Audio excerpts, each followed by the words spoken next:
I hereby call to order the regular meeting of the Ojai Planning Commission for February 2nd, 2022.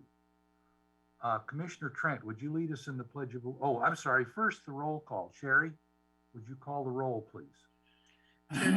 May I, excuse me, are we, oh no, we're no longer in the practice session. Okay, no worries. Chair Quillisi? Here.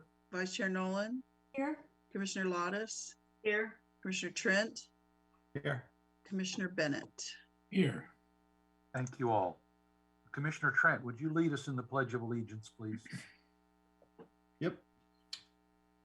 Pledge allegiance to the flag of the United States. There it is. United States of America. And to the republic for which it stands, one nation, under God, indivisible, with liberty and justice for all.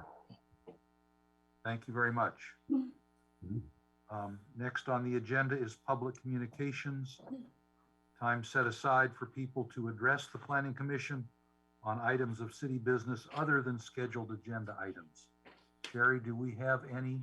I know we have a lot of emails in the packet. Do we have anyone waiting online at this point? Not for items not on the agenda. There is someone with a raised hand. Wait, let me see here. Hold on. Reading list. Not for this. Okay, nope, not for this item. Not for this item. Okay. Then we'll move on to disclosure of site visits and ex parte contacts. Vice Chair Nolan. I'm familiar with the sites and had no ex parte contacts. Thank you. No idea. And Commissioner Lottis. Same here. I'm familiar with the site, but have had no ex parte contacts. All right. Commissioner Trent. Same, familiar with the sites, no ex parte contacts. Thank you. And Commissioner Bennett. Familiar with the sites and no ex parte comments. Okay. And likewise, I'm familiar with the site and have had no ex parte contacts. Excuse me. All right. Our first item of substance on the agenda tonight is a public hearing on a director's exemption and minor conditional use permit. Lucas, you want to start this or Maura? Yeah, I think. Oh, I'm sorry. Yes, John. I was going to say before we do that, go ahead. Thank you, Lucas. I just needed to recuse myself on this one. Right. Yep. You live too close, like I do on a future agenda item. Thank you. I don't know, James Hahn, what do you do now? You just either James or Sherry. You put them into the waiting room. That's in fact, it's a good question for Epi. If a commissioner has to recuse himself or herself on a particular item, do they give up their right to speak as a member of the public on that item? I realize they can't deliberate or vote, but can they speak? Yes, I believe they can still speak on the item as a member of the public. Okay. But they have to identify themselves as such. Sure. Yes, I'm speaking without my planning commission hat on. Right. Right. Okay. Which is a little bit easier in person when you actually have to go up to the, the dais. Right. Well, in person, we've had people told to leave the room, which kind of precludes going to the dais. Right. Right. They leave the room and then might be able to come back in for their 3 minutes and then have to head back out. I see. Okay. Very good. So before we move forward, I just received information that there's a member that's in the attendees that wanted to comment during the general comment period or the public communications portion. Okay, I can let him in right now. Okay. We'll back up to that then. Yes, Chair Quillisi, if we can. We'll revisit public communications, and looks like Mr. Ulrich. Good evening. Can you hear me? Yes, you have 3 minutes to address the commission, sir. Very good. Good evening, Chair Quillisi and planning commissioners. I'd like to comment on several issues that have become apparent over the last several planning commission meetings that I've had the privilege to observe. I would protest the 17th month delay in addressing review policy item 6.4, director exemption process of review relative to the Planning Commission.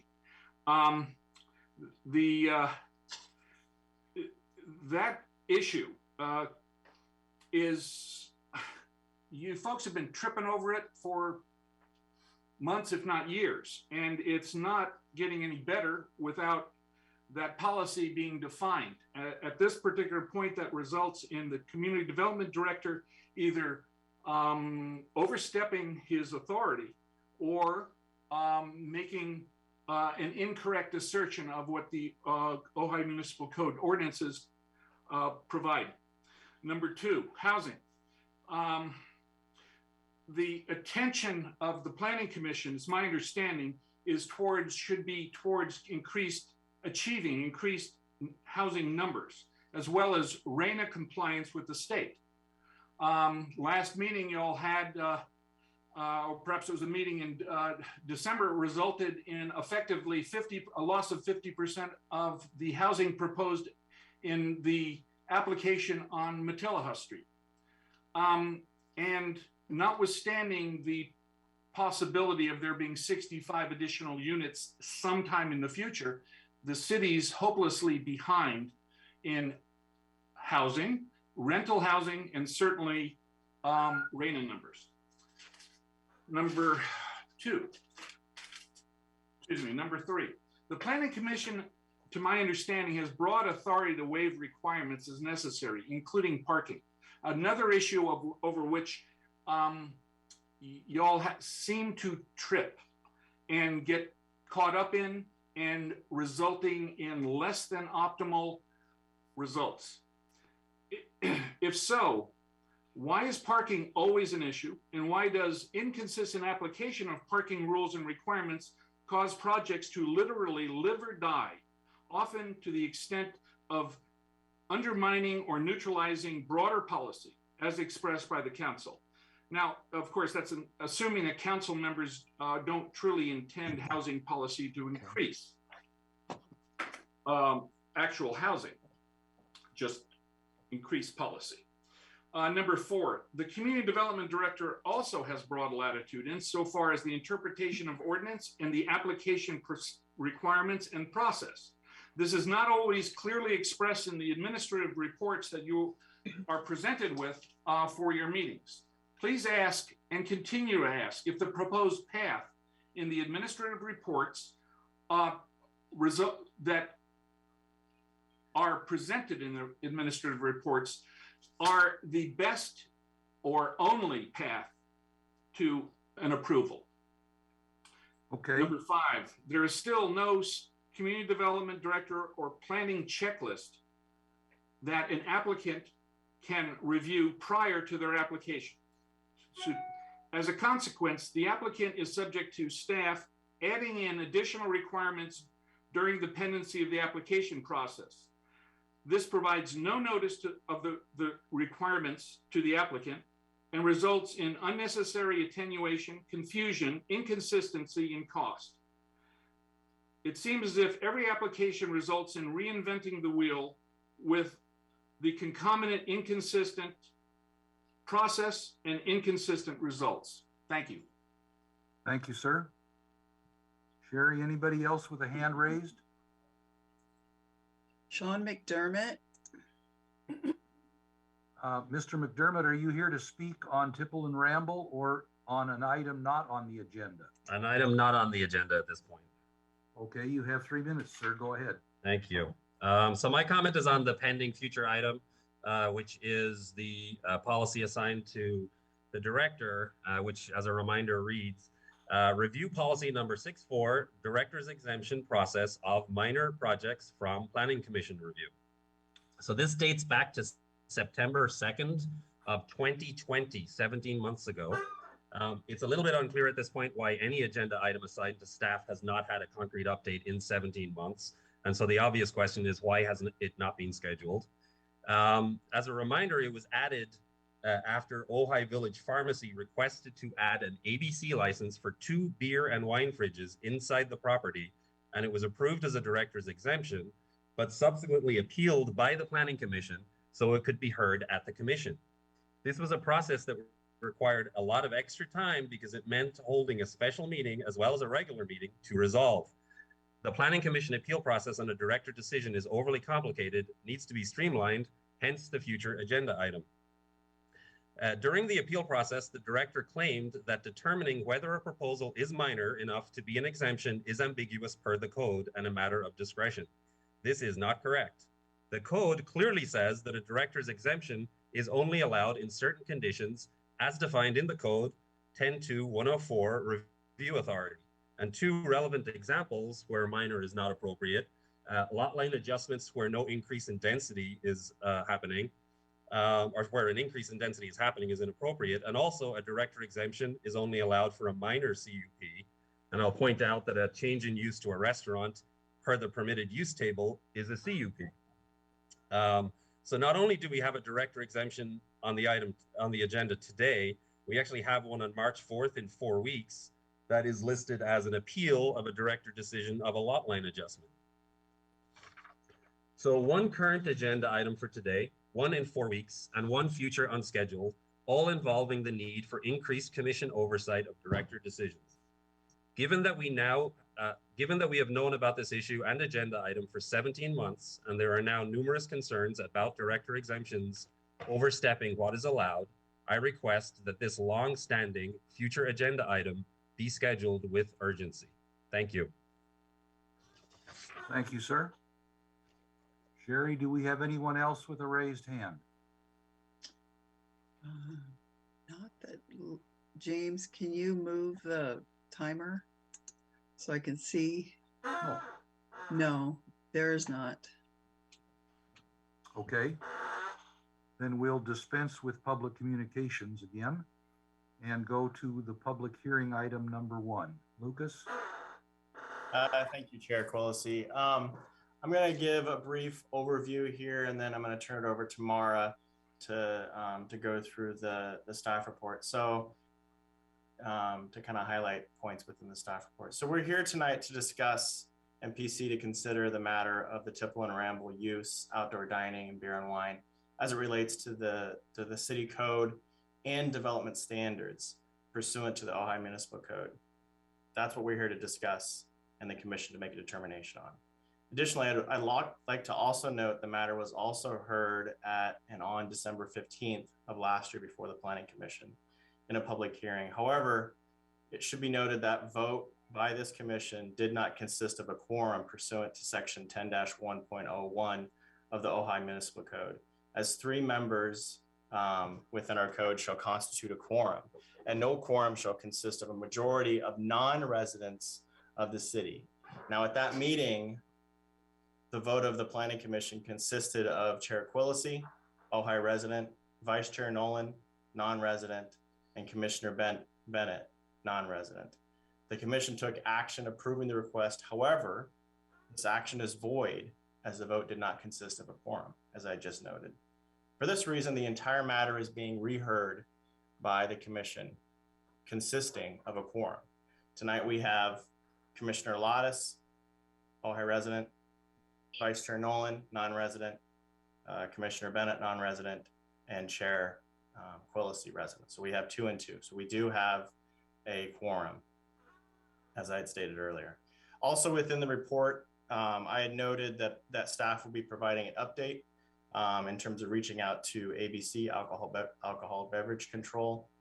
Staff spoke with an ABC rep earlier this week regarding their situation and identified that ABC has not shut down the business, as we've been receiving information identifying that the business may have been shut down. They are, however, in having conversations with the rep, reviewing the matter and concerns that were raised, and will likely be providing the business owner, Tipple and Ramble, with options to consider moving forward regarding their Type 42 license. This is purely informational. This commission does not vote or have any sort of determination regarding the Type 42 license. I wanted to make that clear. In terms of the outdoor dining, I think it's important to get that outdoor dining facilities I think it's important to provide some clarification. It is already identified within the staff report, but I wanted to hit that first and foremost.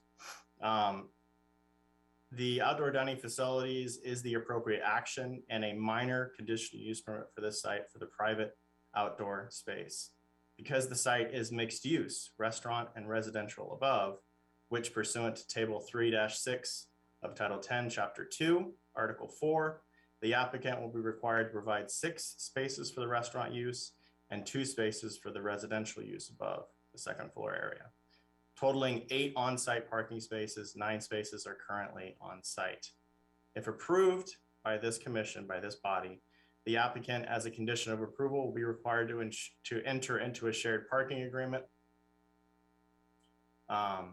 which will require that the parking be operated on a non-exclusive basis, open and available to the public for shared use at all times.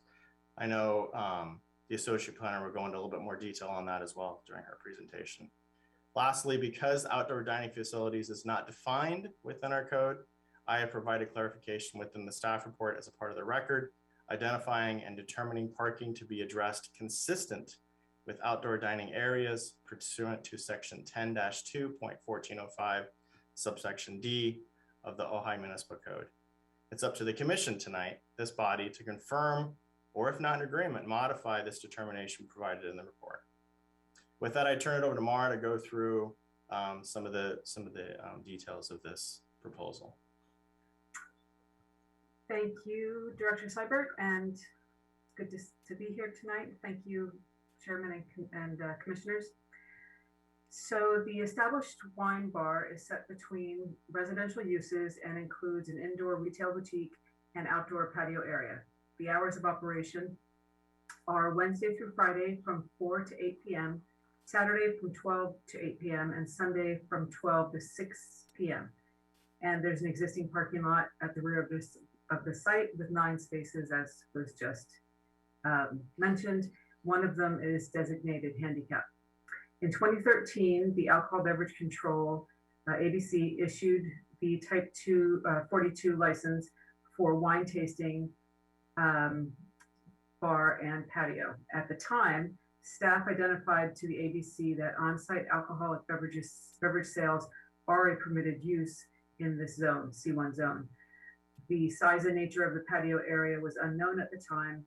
Inquiries were made by an architect at the time, but no formal application was submitted for conversion of the existing use. In May 2021, the ABC approved a temporary COVID-related expansion for an increase in the outdoor patio seating that also included the trailer that is currently at the back rear of the site in the parking lot. Historically, the Planning Commission has approved a couple of uses and expansions on this property, some that were not followed through with, including a covered parking space for the existing residential, and that was in 1995. The last known use for the building was, or for the downstairs was in 2011, and it was for a culinary school. There have been some complaints regarding the wine bar as described in the staff report that you have in your packets. In May of this year, complaints were received by the Community Development Department regarding disruptive outdoor activity, including noise, smoking, hours of operation, and sidewalk signage. This is when the city became aware that the use was active without the benefit of the required discretionary permits, the minor conditional use permit and the director's exemption. The applicant was made aware, and in July, they submitted an application for the 2 discretionary permits. In September, a public hearing was held by the Director of Community Development to receive public comments regarding the request for these discretionary permits. 9 members of the public spoke.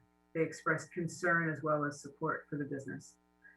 At that time, the director chose to forward these discretionary permit requests to the Planning Commission for review and consideration due to the public concern that came out of that public meeting or public forum. The plans were submitted and they included outdoor patio area with Tivoli lights, seating for up to 35 customers, 3 couches for what's called, or they're calling sofa seating, 4 patio umbrellas, and the trailer. The wine bar shares the neighborhood with residential uses. The single-family residential uses adjacent to the south are considered legal non-conforming because they're not permitted in the C1 zone. The multi-family residential development to the north is in the VMU zone, that's village mixed use, and that is a permitted use. The intention and mechanics of the minor conditional use permit is to provide conditions for the use to maintain a compatible environment with its surroundings. If the conditions are upheld, the conditions should provide some equilibrium and balance for the mixture of uses. Per the code, the on-site parking is to be evaluated for a change in use, which this was from culinary school to the wine bar. Parking for mixed use developments is to be determined by the review authority through the design review permit process. However, as a site with a mixture of uses, the Ojai Municipal Code provides an alternative under shared use parking standards, where a restaurant with over 1,000 square feet would require 6 parking spaces. This subject bar, the Tibble and Ramble, is 1,039 square feet, therefore would require 6 spaces. And the residence above would require 2 spaces, therefore there'd be a total of 8 spaces required. The shared use parking standards require the applicant to enter into an agreement with the city, which was previously put forth. The agreement requires that the parking be operated on a non-exclusive basis and open and available to the general public for shared use at all times. With all this information, including what the director has given you, staff is recommending the Planning Commission approve the project as conditioned in the resolution that's in your packet tonight. The conditions include, or the project is recommended for approval without that 1 covered parking space that was required back in 1995. Having 1 covered parking space in the back in this parking lot would be inconsistent with the current development pattern and the parking lot and design as it exists today. So if you have any questions of me or Lucas. Okay, commissioners, questions? Commissioner Lottis? Yes, I did listen. I was absent from the meeting in December, but I did listen to the hearing today. So, Maura, I think you did talk about the VMU zone, but can you explain again what exactly the zoning is on the surrounding properties? So the subject property is C1, correct? Yes, and to the south is also C1. However, to the north is VMU, the village mixed use. Okay, and what's across the street?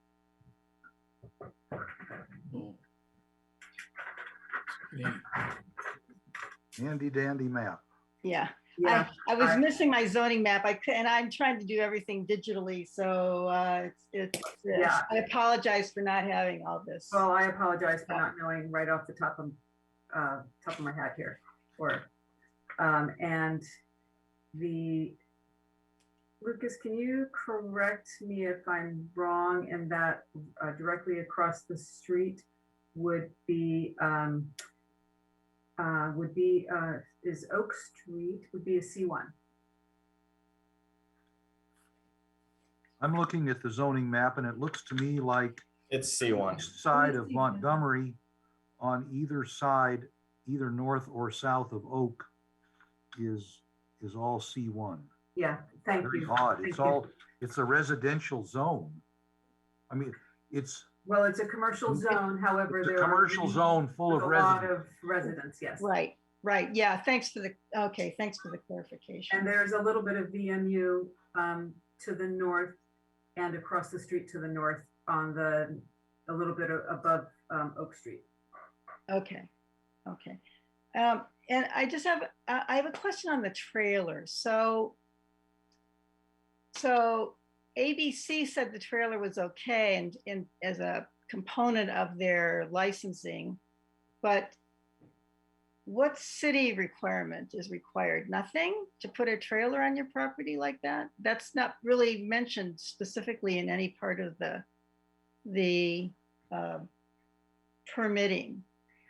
I do want to note that the permit for the trailer through the ABC was included that the trailer not serve any food or beverages or store any food or beverages. It was for taking orders. And I'm going to turn the second half of the question over to Lucas. Which is a little strange. Taking orders but not serving. Well, yeah, I'm just gonna. That's more of a comment. It's a little weird. And let me just see if I had anything else. If you look at condition number 5 of the draft resolution, it speaks directly to that trailer, that it's to be removed once the COVID-19 extension that was provided by ABC has expired. Okay. And talking with their staff, I think it's good. This extension that they've just recently done is good through December, I believe, of this year. And they're going to reevaluate it probably in the coming months. It's early in the year, so I think you can expect that in the next 6 months. Okay, but normally, I mean, this is just for my own edification. Normally, isn't there some kind of a permit that would be required to put a trailer on your property and use it for commercial purposes? Just permanently, yes, it would be. Okay. We'd be going through some sort of design review. Okay. A DRP, yes. Okay, so we're distinguishing between a temporary kind of a facility and something that would be permanent. Right. Okay. Okay. All right. That's helpful.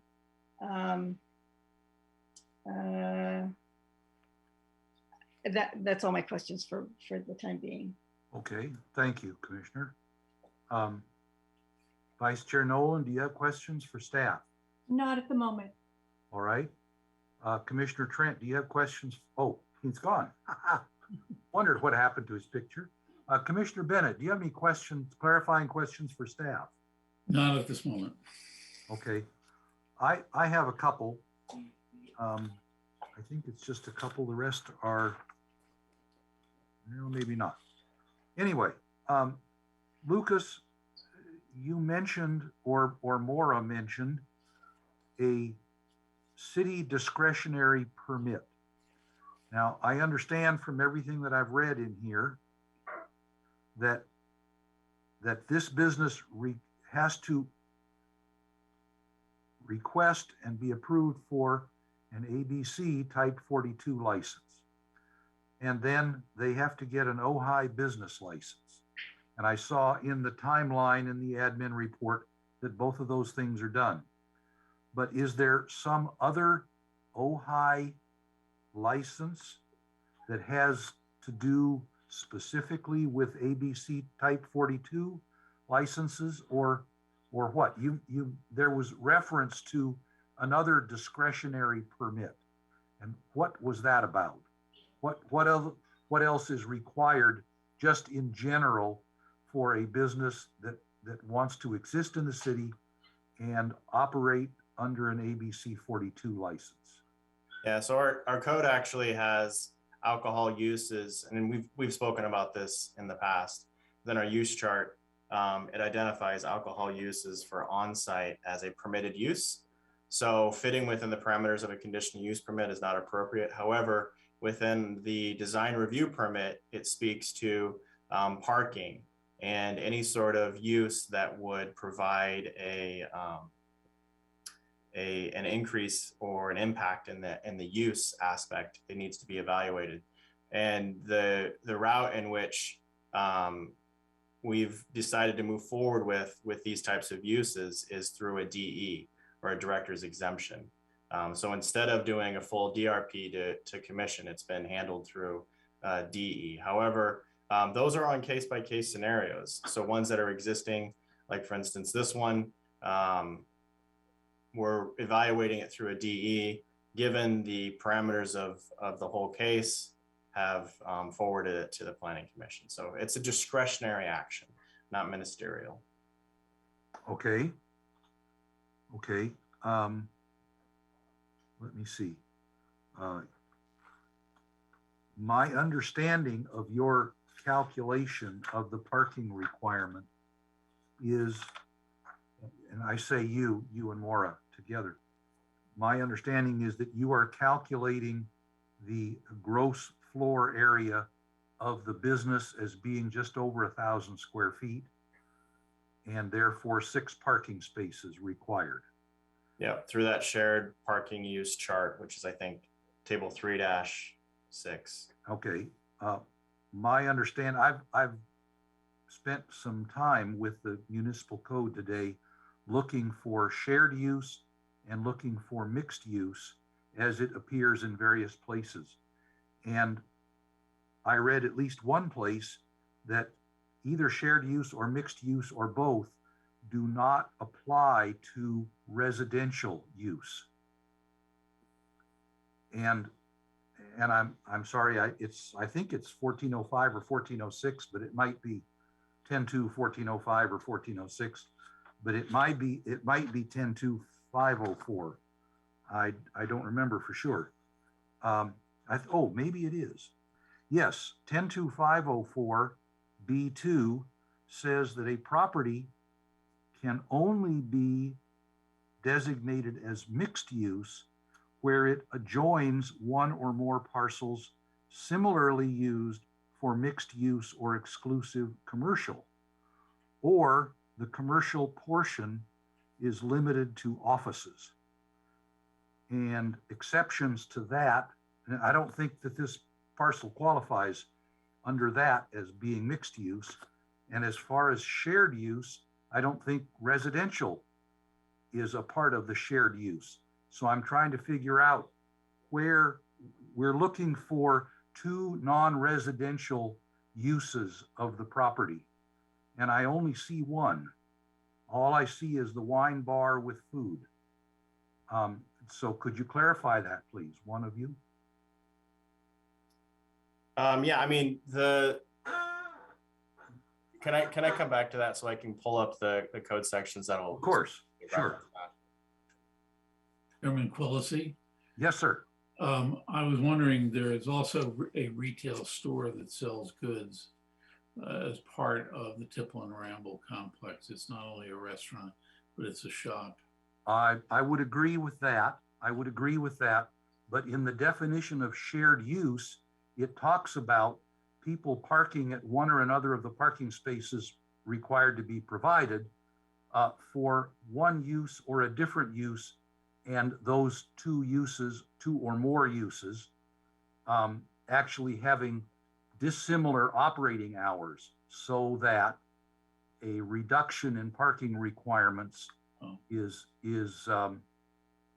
achievable, because people won't all be there at the same time for the same thing.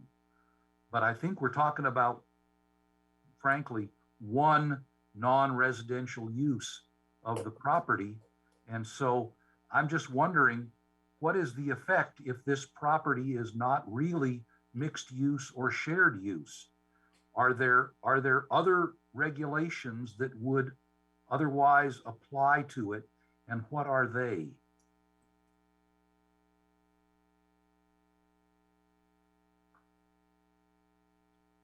Yeah, let me pull up the code section and I'll get to your question.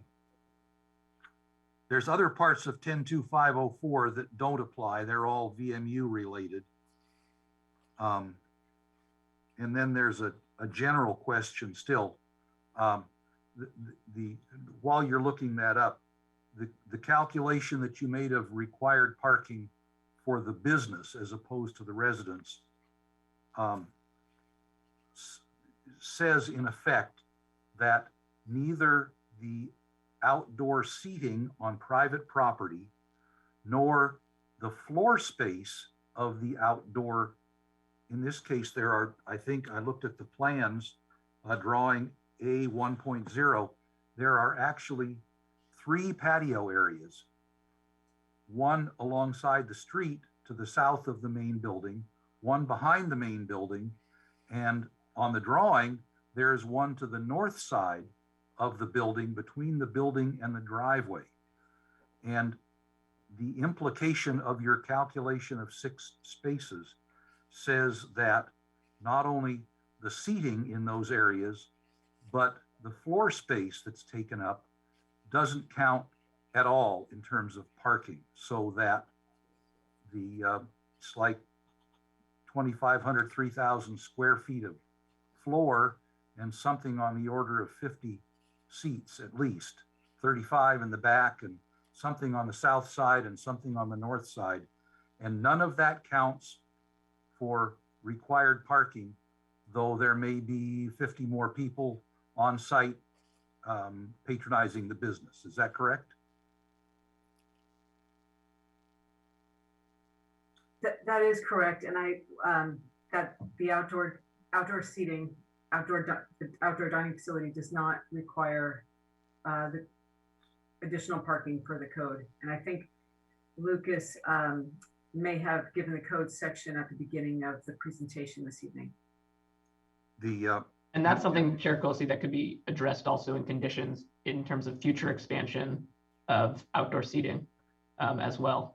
I don't think there's any place left on this parcel to do any more outdoor seating except in the driveway or take up one of the parking spaces. I'm just concerned, as I always am, that an applicant play by the rules and that the city play by the rules. And I recognize I've had a discussion with Lucas about this. The definition of outdoor dining facility does not exist in the municipal code. I hope, with my heartfelt hope, that at some point we and the city council can come up with a definition, because it is a matter where the current definition that Lucas is using, which he under the code is allowed to do, he has the discretion to define undefined terms, and I'm not questioning that. I happen to disagree with this particular interpretation, but I have no basis for saying it has to be changed. I would like to see it clarified by the Planning Commission and by the City Council with some sort of modification to the code, so that Lucas is not open to accusations of arbitrariness, which is certainly possible right now. And I would very much regret, but I think I've seen it in some of the emails that we've gotten. And changing it at this point without a basis for either saying the new way is right or the new way is, or the old way was right, makes everything look equally arbitrary. And I don't want to do that. I mean, even the Supreme Court changes its mind once in a while respecting precedents in the main. But this is one where I think we have an extreme example of a business that has expanded way beyond the legal definition of its parking requirements. And I'm not saying we can do anything about it, but I'd like to see it clarified. Anyway, Lucas, did you come up with a spot in the? No, but let me get back to that question, Quilisi. Okay. I will respond to that. Yeah, I'd like that I'd like to revisit shared use and mixed use. Yeah, because you're identifying a specific code section, and I want to make sure that I'm providing the specific response. Okay. That is the last of my questions about the admin report. I'll have some other questions or comments when we get to the resolution. Do any other commissioners have any questions to clarify the case here that staff can help us with right now? Okay, hearing none, then I would like to open the public hearing and hear from the public. Sherry, is the list so long that you can see the bottom or not? Yeah, we have a few. So we have Joshua Hopstone first. Good evening, sir. You have 3 minutes. Please tell us your thoughts. Yes, good evening, and thank you for the opportunity to address the commission. My name is Joshua Hopstone. I'm legal counsel to the neighbors to the north and south of the subject property. I submitted written objections yesterday and have just a few points I wish to emphasize. The first is that in my perception, as a fresh set of eyes, the interpretation of these code sections, particularly application of exceptions to parking requirements for shared use and multi-use properties, is facially erroneous. The exception contained in Table 3.6 applies to outdoor dining associated with a restaurant in a shared use multi-tenant property such as a shopping center. But the way statutory interpretation works, I shouldn't need to tell you this, but an exception contained in one place in a code section does not support application somewhere else where the code is silent. The opposite is true. The fact that the code provides for no additional seating in the instance of outdoor dining associated with a restaurant in a multi-tenant, multi-use shopping center is fatal to the suggestion that no parking is required for outdoor dining affiliated with a standalone structure housing a bar. So you're asking the right questions, Chairman Quillisi, about what code sections support application, characterization of this property as shared use. There are none. The second point, which has not been addressed to date, but is really important, is the Environmental Quality Act, CEQA. There is no question that putting a new bar in the middle of a residential neighborhood like this would require at least some review of the impact of that on the surrounding area. Here, your staff is relying on a CEQA exemption that applies to existing facilities. But the premise of that exemption is that the quote unquote existing facility previously underwent an appropriate environmental review and was approved, which is not the case here. In this case, the facility is illegal and unpermitted and has never been reviewed for environmental impact on its surroundings. So this seems small and hyper-technical, but it's not. It's actually bigger than just this project. And it's something that you as a commission need to be careful about, because it could set a precedent in Ojai that unpermitted activity can serve as a baseline for environmental review of a future use or expansion. And that's going to take away, or at least deflate, the power of this commission to control those kinds of things. Okay. So, in closing, just to be clear, this is the first time this property has ever been considered for use as a bar. It needs to be treated as such. Thank you. Thank you, sir. Sherry, who's up next? Heather Stobo. Oh, hello. Really quickly, Sune's here with me. Can I then reapply for Sune to speak? You have 3 minutes, ma'am, to do whatever you wish, as long as it's polite. She wants to speak after me, but with her own 3 minutes. First of all, to clarify your questions about the trailer is an aesthetic, kind of sculptural design. It is used to take orders because it stops people from grouping and congregating inside. It's easier to have a line outside, take orders, and then serve the drinks from inside. In response to the comment, these people, Sune's been operating since 2015. This is a classic coming to the nuisance situation. They move there and then they claim that this Tipple and Ramble is a nuisance. They knew what was happening when they moved there. And to justify them not liking this business, they have gone through her Instagrams from 2015 till now. They've highlighted things out of context. They've spied on her. They've recorded her. They're doing everything in their power to shut this business down. They've even gone as far to complain to the city about a structure that was never built. They tried, in their complaints, they list that packages arrived for a new structure that was never built. And yet they're complaining about this. They're complaining about everything until the city wears down and finally gives them what they want, and that is to shut this business down because they don't like it. It's hard not to say this is not a personal grievance.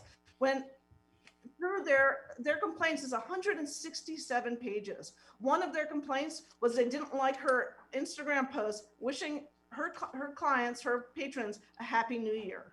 It had a picture of Elizabeth Taylor and Richard Burton in it. And she said that's how, what they thought that was unseemly, I guess would be the word, for the type of person that Ojai's trying to attract. This was a vintage picture. All she was doing was wishing people a happy new year. And they're using this as a basis, as a complaint to the city to try and shut her down.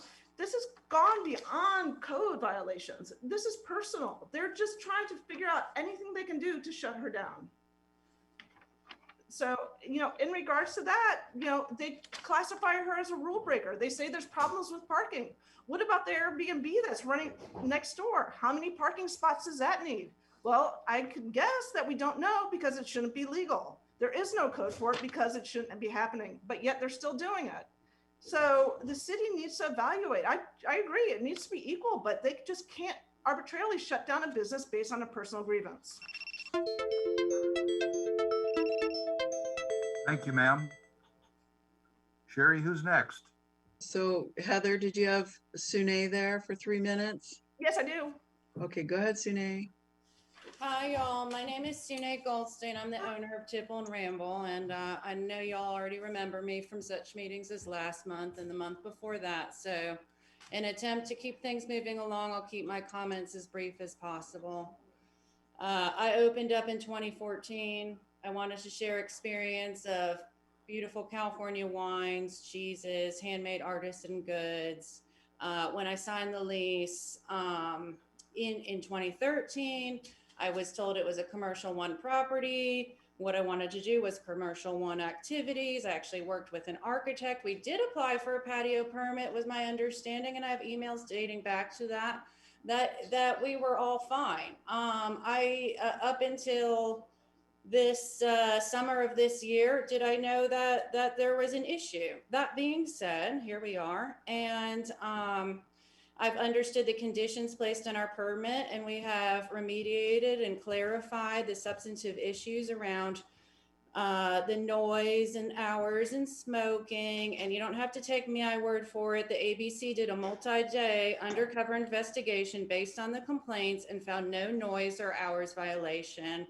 They said, we don't want to take your permit away. We just want you to be in compliance. And that's what we want to be in. I have looked over the document that was sent out this week. I've found a lot of contextless photos and, in my opinion, irrelevant arguments. Again, if posting, not to get back to Elizabeth Taylor, because this is not a city meeting on Elizabeth Taylor, but if posting in 2015 a photo of Elizabeth Taylor and Richard Burton at a party is somehow indicative of the debaucherousness of my business, well then, you know, I don't have much more to add on that. If eating paella with my friend Claude, with our friends and family is somehow indicative of, you know, some real like missteps that we've made, happened one time. I don't know. I don't know what else to say about that. You know, other than that, I think it's a bit of a deep dive on a Instagram that really is fairly irrelevant. But I'm not really here to talk about myself. I'm here to, all small businesses are super hard. COVID has been super hard. We've made some workarounds. We talked to the health department. We talked to the ABC. They said, you got to work around back. We worked around back. And I'm here to defend the jobs that we've created for the 5 employees who work at Tipple and who I've seen grow and flourish. And I'm here to defend the significant investment and sacrifice my family has contributed, having spent their career devoted to public service, and to create something in a very small way to communicate, to contribute to a larger community.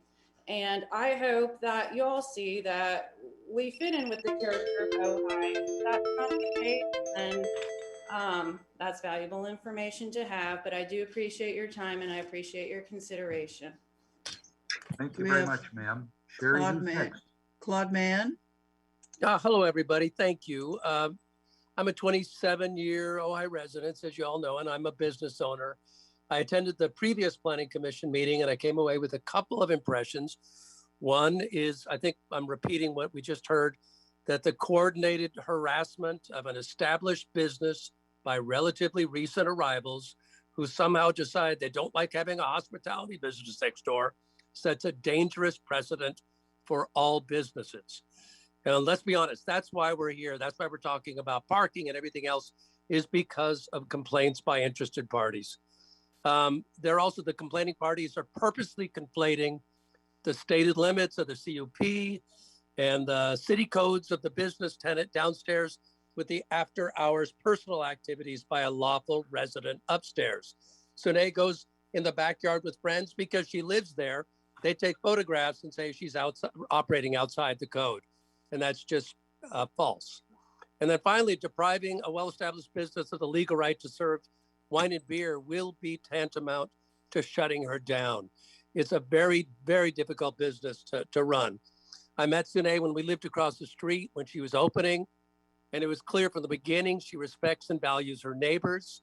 She asked us our opinions and our neighbors' opinions when she was first starting, talking about the sign and the aesthetics.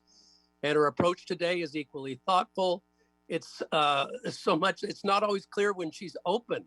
You can't tell, you drive by, there's no garage lights, there's no signboards or thumping music. And personally, I think Tipple and Ramble works well for a range of clientele. And as a restaurant operator, I'm aware that in a sound town of this size, it's really not an easy feat to balance the needs of locals and visitors. And the Shaded Patio is an oasis for locals who want a spot more subdued than a crowded bar or a brewery. And it's the top of the list of the places we recommend to visitors who are searching for a taste of the all too rapidly disappearing Ojai magic. And that's what people came here for to begin with, including the people next door. Sune's proven herself to be an accountable operator. She seems aware when you're running a business in a commercial residential zone, the residential side of the equation must remain front and center. Although we just discovered it's actually a commercial zone. So all of us business owners are grateful the city of Ojai has proven itself to be a reliable partner to local businesses during the past 2 years, as COVID kept us all wondering what unpleasant surprise might be around the next corner. I have faith that the city of Ojai will continue to work in partnership with Sune for a fair resolution. She's played by the rules, she understands them, she works long hours, and at the end of the day, I believe she made our city sweeter through her talents, imagination, passion, and perseverance. In my opinion, Tipple is a unique jewel. Shutting it down would offer a tacit approval that all businesses are now fair game to those who would move here and decide our stores interfere with their lifestyle. Thank you, sir. Travis O'Neill. Thank you, everyone. I appreciate your time tonight. This is now the third hearing that I've attended regarding a mixed-use patio permit for a business that has been in place for over 7 years. I'm appalled that as a body of government in such a small community that a decision of this nature has not only taken on this level of scrutiny, but been subjected to outstanding levels of harassment, both within this public forum brought on by the city, but also by the neighbors in general. The repeated mentions of this being a hate-based business is also appalling. Tipple and Ramble is anything but that. Proof is that this community of LGBTQ plus citizens have repeatedly stood up in defense of Tipple and Ramble. And in addition, the fact that these neighbors have chosen to use a single example of someone exercising their freedom of speech and wanting to call it a hate crime is laughable.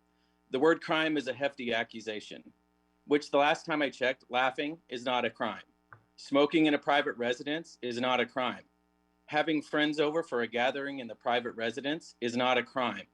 Having trash bins anywhere on your private property is not a crime. Parking how you choose on your own private drive is not a crime. However, running an illegal Airbnb within the city limits of Ojai is a crime. Repeated harassment by both the city and the neighbors is a crime. Slander and defamation of character by both the city and the neighbors is a crime. Stalking, recording video or audio without consent on a private property is a crime. Taking photos on private property without permission is a crime. Trespassing on private property and moving furniture to stage photos is a crime. Bribery is also a crime. All of those things have been constant over the past several months, committed by the neighbors and in part by the city have made Sune feel like a prisoner in her own home. Put yourself in her shoes. These things have ramifications far beyond these ridiculous hearings. This is a small town, and this has affected Sune not only as a person, but her business. A business that is woman-owned and has been here as a staple in this community for over 7 years. There's a banner flying over Ojai Avenue right now that states support local businesses. This is anything but that. Lastly, giving this governing body, private citizens, and neighbors the ability to destroy someone's livelihood and character is shameful and illegal. It sends a message that this town is controlled by the few that obviously have way too much time on their hands and have repeatedly broken the law. It also shows that if they scream the loudest, they can get their way. This city is responsible for letting this continue month after month. Time to sack up and take responsibility and end this right now. Thank you and have a good day. Thank you, sir. Michael Stegall. Michael Stegall. Hi. Hi, good evening. Thank you. My name is Michael Stegall. I'm 1 second. I'd written something and of course can't find it. So that's great. Good evening, ladies and gentlemen. My name is Michael Stegall. I've been an Ojai resident for the past 5 years, and I feel really fortunate to call Ojai my home. When I got here with my family in 2017, I only knew a couple of people in town, and soon after we got here, we were introduced to Tipple and Ramble, and where we met Sune Goldstein. Today, 5 years later, I'm proud to call Sune one of my friends. Sune and Tipple and Ramble are synonymous with hospitality, kindness, curation, and community. To hear how this lovely little establishment is being portrayed is not only sad, but it's borderline appalling. A little open patio that serves wine and food being vilified as a drunken palace is absurd. I will disclose that I am European and that the charm that Sune has conjured on Montgomery Street is not only inspiring, but it's also become a highlight for weekenders that visit Ojai. Imagine that. An Ojai business that is featured in the New York Times and that is a must-visit place in Ojai that's not the Ojai Valley Inn. Sune treats her employees better than anyone I've ever met. Sune has created a little oasis for all of us on a street that has mixed use. And yes, Sune lives on the premise, and her patio has been used to entertain her friends. It's hard for me to think about a more kind or passionate person about her business than Sune Goldstein. And it's that passion, that inclusive, diverse, and welcoming passion that Ojai has been known for and that Sune exemplifies in spades. I hope that you can take all of these things in consideration tonight, and I want to thank you for helping us keep Ojai the little paradise that it is, with Tipple and Ramble at the heart of it. Thanks. Thank you, sir. I do not have any more hands raised. I don't know where Sean went. He did have his hand raised. Now he's not on. So we're done. Oh, excuse me. Some more now. Here's Sean McDermott. Thanks, Shari. I'm not sure what happened there. Lucas, do you have those 3 slides to share, please? Hold on a second. Wait, Shari, for Lucas, please. Hey, Sherry, can you pause that timer so I can get this? And then maybe, can you minimize that? Because it's not allowing me to share screen here. That's going to be, okay. There you go. There we go.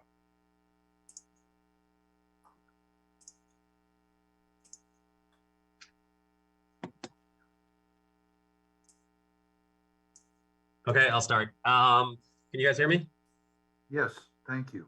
Okay, so the first slide here shows the 315 North Montgomery parcel in yellow, and you can see the surrounding land uses.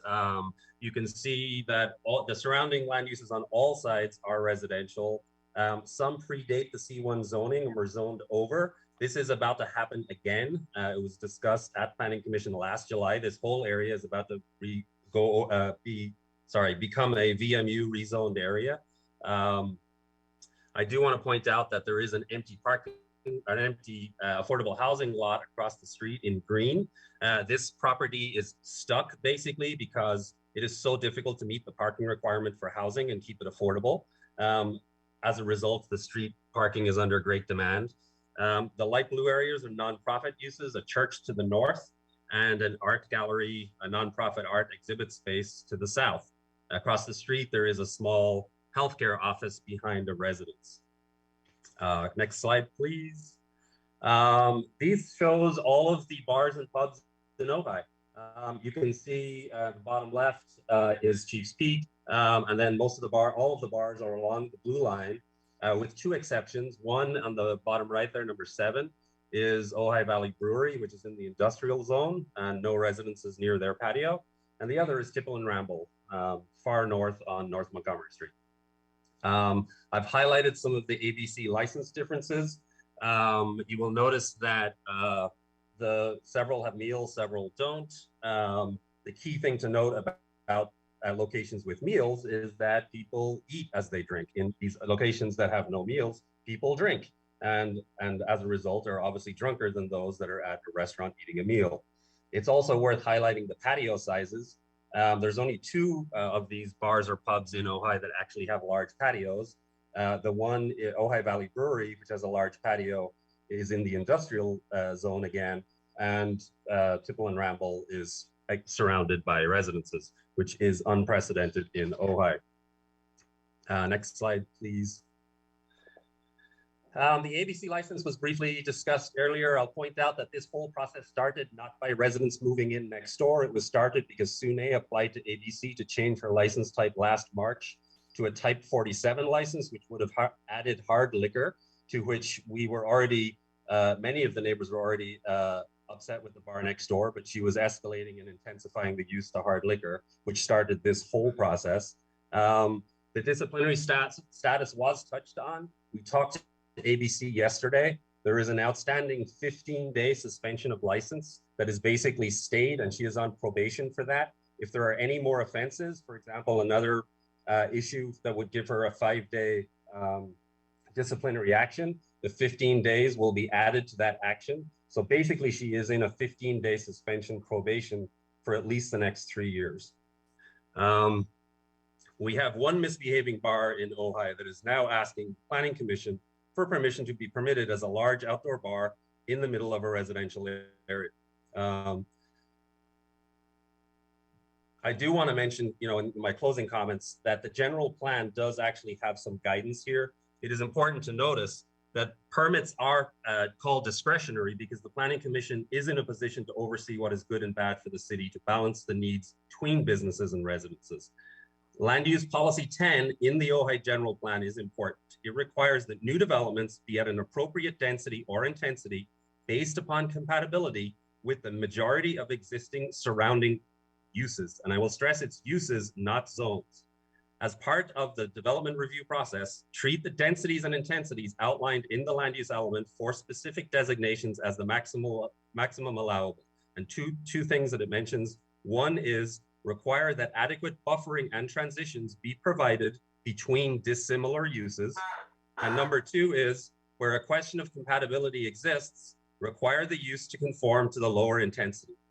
When a commercial property is surrounded by residential uses, any question of compatibility is required to conform to the VMU intensity. Thank you.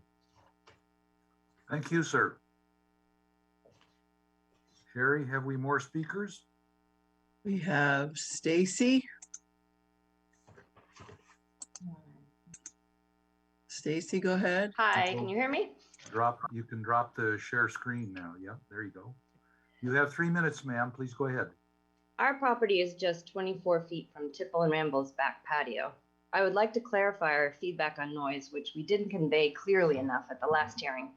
We agree there's plenty of noise in Ojai that is very loud, like the examples offered at the hearing, events at the Libby Bowl or motorbikes. We hear those too. However, they're occasional. They only last for a minute or a few hours and are not disruptive to everyday life. The noise we are experiencing is loud and not at all occasional. It lasts for several hours a day, multiple days a week, week after week. It totally impacts our use of the property day in and out.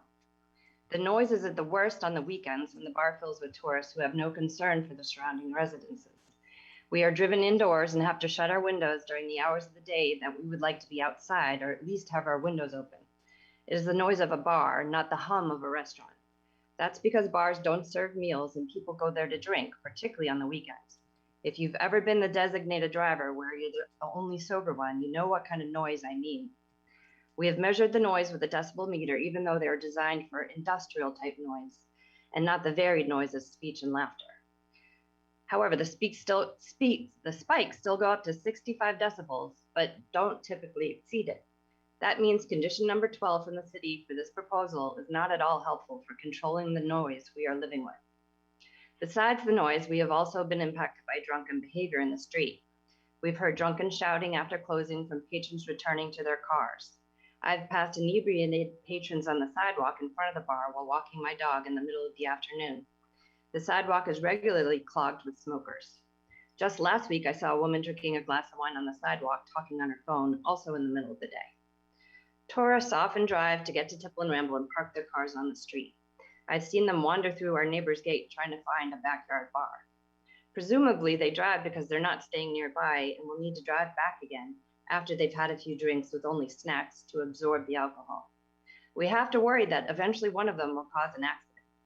How can a set of conditions address these egregious impacts? In general, it is not good practice for cities to approve bars that are mainly outdoors, and certainly not anywhere near residences, which is why Tipple and Ramble is unique, in Ojai or anywhere. We've already been severely impacted by this bar, and now the CDD's incorrect interpretation of the code is removing any way for the city to limit its size and therefore its future potential impact. I ask the commission to use its discretionary powers to reject this usage in this location.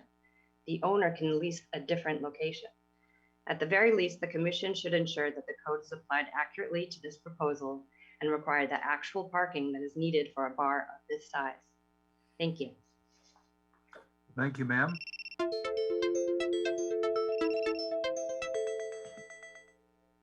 Sherry? No one talk, I'm unmuted. Lila Glasgow Francese. Thank you, Sherry, for saying my name perfectly. That was amazing. No one ever does. Hi, I am Lila Glasso Francis or Francese. I'm the owner of Ojai Home. My in-laws have been in the Valley since 1874, and I've had a business here since 2006. I don't know what to say, you guys, and I'm not going to read you a huge speech, but I am going to say off the cuff that the neighbors are lying. I don't know why Sune has been a victim of character assassination. Earlier tonight, the chairperson said that this business has expanded beyond legal definition. It has not expanded. Sune is not only the owner of a business we visit, she is a friend, and we have tried all to keep her afloat during COVID. And as a young businesswoman, we have tried to support her so she has not had to close down a beautiful establishment that we feel is our paradise and last horizon of Ojai. It's the place I go on Sunday with my 81-year-old mother to have a glass of Merlot. There is no loudness. There is no smoking that I have ever seen. Maybe when Sune has friends over, and the North Side Patio chairperson, you must know, is Sune's private patio. That's not actually space to the public, like you said earlier. So it has not been expanded beyond legal definition recently. The residents who are complaining tonight moved here during COVID or shortly before, and they knew they were buying next to a wine bar. I want to point out that their lawyer is from Thousand Oaks and not from Ojai, which is maybe why he's been referring to it and they have it as a bar. It's not a bar. It's a wine bar with a shop in it, and they do lovely little cheese plates, and it is a fantastic, homey situation. The parcel to the south that they've been referring to is also a C1, so I don't know why they're complaining about that. California Solar is on the corner. That is also a commercial space. This is not a new development. This is a business that has been here for a really long time. It employs our youth, and no people drive there. In fact, maybe I see one or two cars. All of my friends that maybe create the 8 people there on Saturday night come by foot or by bike. This is a locals establishment, and it is done so in the best, most respectful way that we all enjoy and come back for every weekend as business owners. Claude and Porch Gallery and Ojai Home, and Fig and Bungalow to meet and have a glass of wine and talk about our week and decompress after the weekend. As a female business owner, I don't want to support bullying for another one. And I don't want to support bullying beyond just being a woman, but during COVID, when we need to thank our businesses for staying open and we need to support them.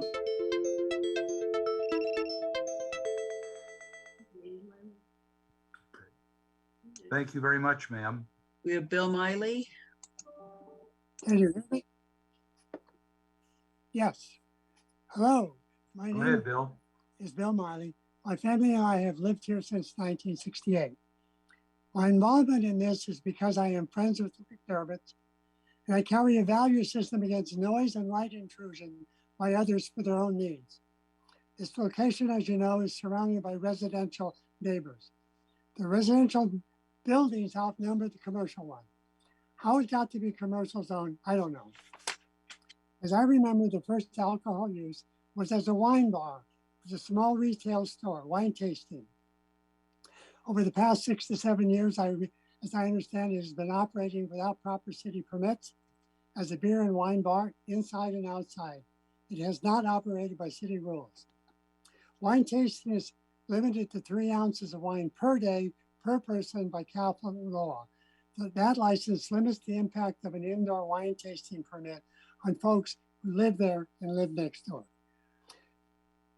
My major concerns are light intrusion and noise intrusion. They hazard the neighbors.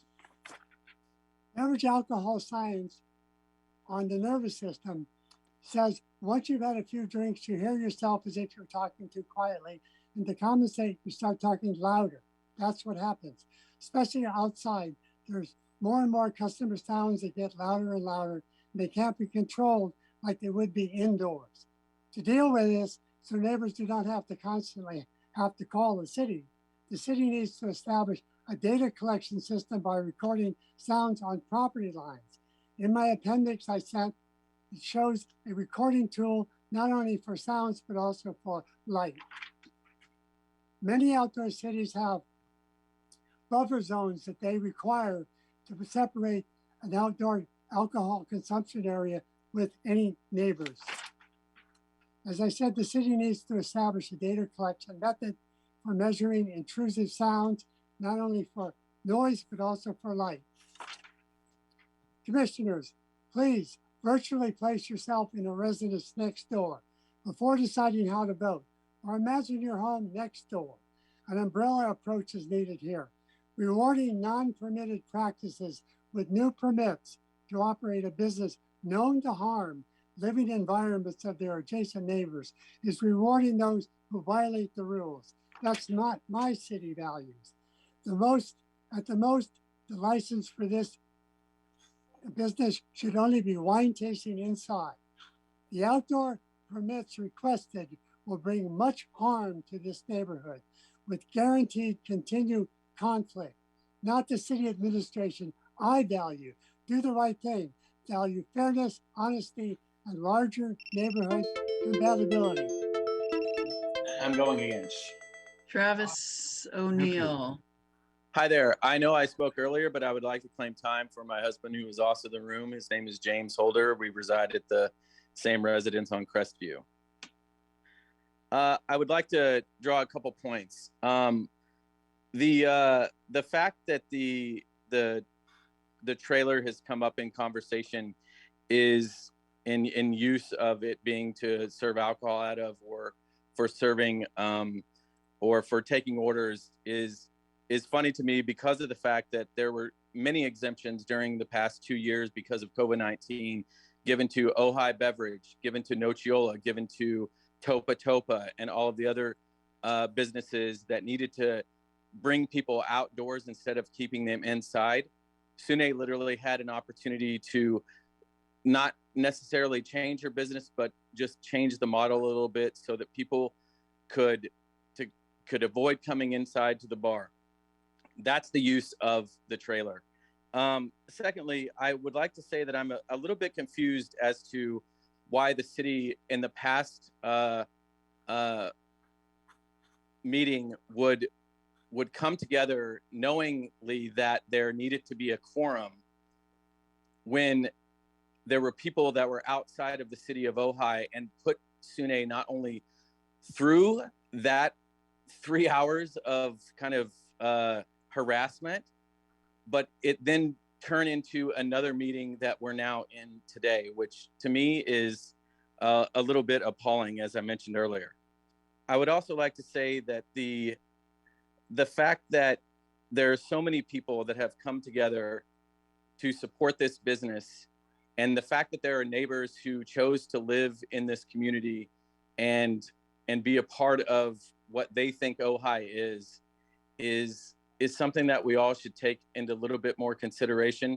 Sune, as a woman-owned business, is just doing all that she can to not only keep the employees and the young people that she has employed striving in this community, but also her own livelihood. So I would like to take a step back and just understand that there's much more than just these meetings that we're coming together on. And for that, I give back my time. Thank you.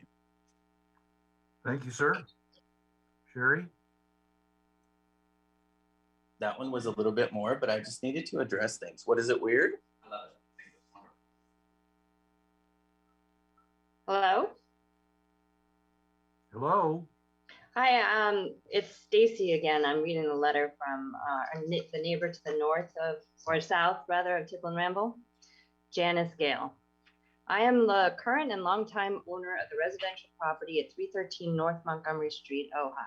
This property has been held continually by my family since it was built in 1947. I inherited it half ownership in 1978, full ownership in 2000. The residence is approximately 3 feet from the common southern property line of 315 North Montgomery and is the closest residence in any direction. I am now hereby voicing my very strong objection to the granting of a liquor license and restaurant permit or any other expansion. This business has taken advantage of the neighbors for a significant time period and should be formally and finally disallowed. The building was permitted and constructed as an apartment prior to 1976. I have, as an adjacent owner, have not received timely notification from the city of Ojai on many aspects of this procedure. The notice of the last hearing was not sent promptly as noted by postmark and not received until the weekend before, giving me only 2 business days to retain counsel, an impossibility. The patio area for Tipple and Ramble is less than 15 feet from my residence master bedroom by the actual city of Ojai measure. What was not measured by the city in its review was the outside lounge area being less than 2 feet from the property line. Here, the measurement would have patrons and chairs 5 feet from the master bedroom, bathroom, and bedroom number 2. This is currently occupied by a child of tender years. The RV trailer serving beverages with a pass-through is also within short distance of my residence walls. These proximities do not allow for any reasonable semblance of privacy or protection from music, voice conversations, business noise, or for any of my tenants during Tipple and Ramble business hours. Montgomery Street parking is extremely limited for space. The 2 or more possible spaces available in front of my home are soon occupied and disallow any visitors to 313 Montgomery parking within reasonable distances. Patrons park and stay over extended periods. The driveway has also been blocked to my tenants for their own access on noted occasions, making it necessary for them to challenge management to get vehicles moved. Complaints of noise coming from this business and voiced by my tenants have been slow to be addressed and solved. A previous tenant broke her lease over this issue, resulting in associated owner costs in preparation, advertising, and vacancy expenses. Name and term of this tenant is held as private unless deemed necessary by Planning Commission for their sole information. The conclusion drawn here are for realization of less than market value income for me.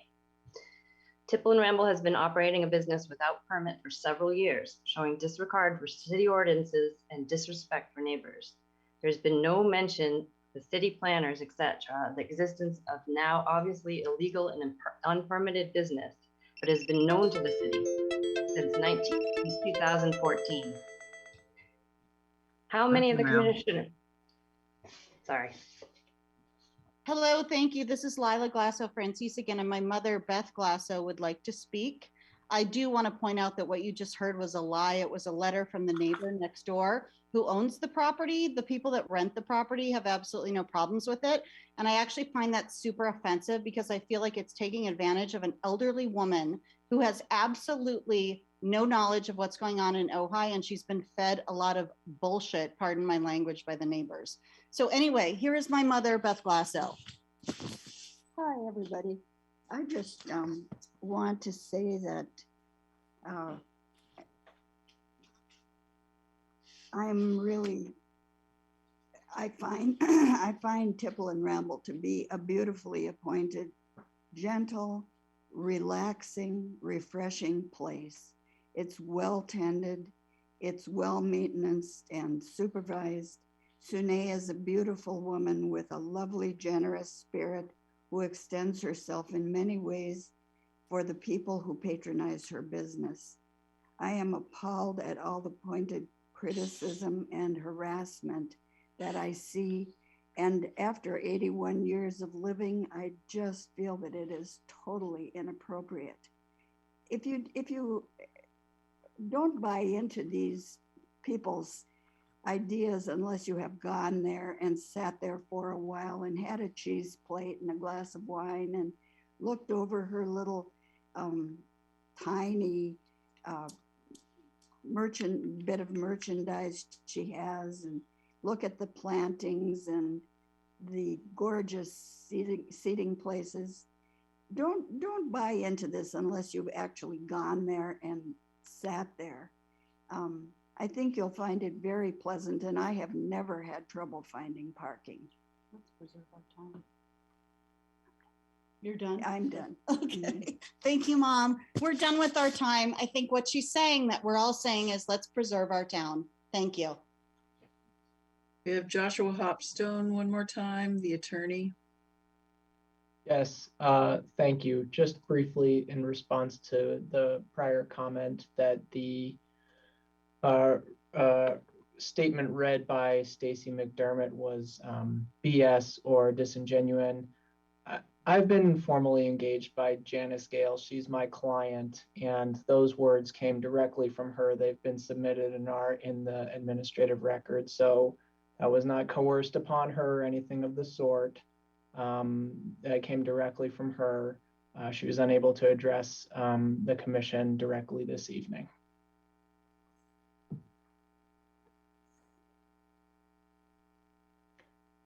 That's all. Thank you, sir. No other hands raised, Chair. Oh, good. Okay. Then we will close the public hearing and begin deliberations as a commission. I do have, we've gone past the administrative report. We have two other documents here that we need to consider as a commission. One is a planning commission resolution, and the other is a draft city council resolution, as I understand it. Is that correct, Lucas? Yes, if I could, there were several statements made tonight during public comment. I want to address each of those. I've got about 15 different references that I want to correct the record on, if I could. Let's do that. Thank you. Okay, good save.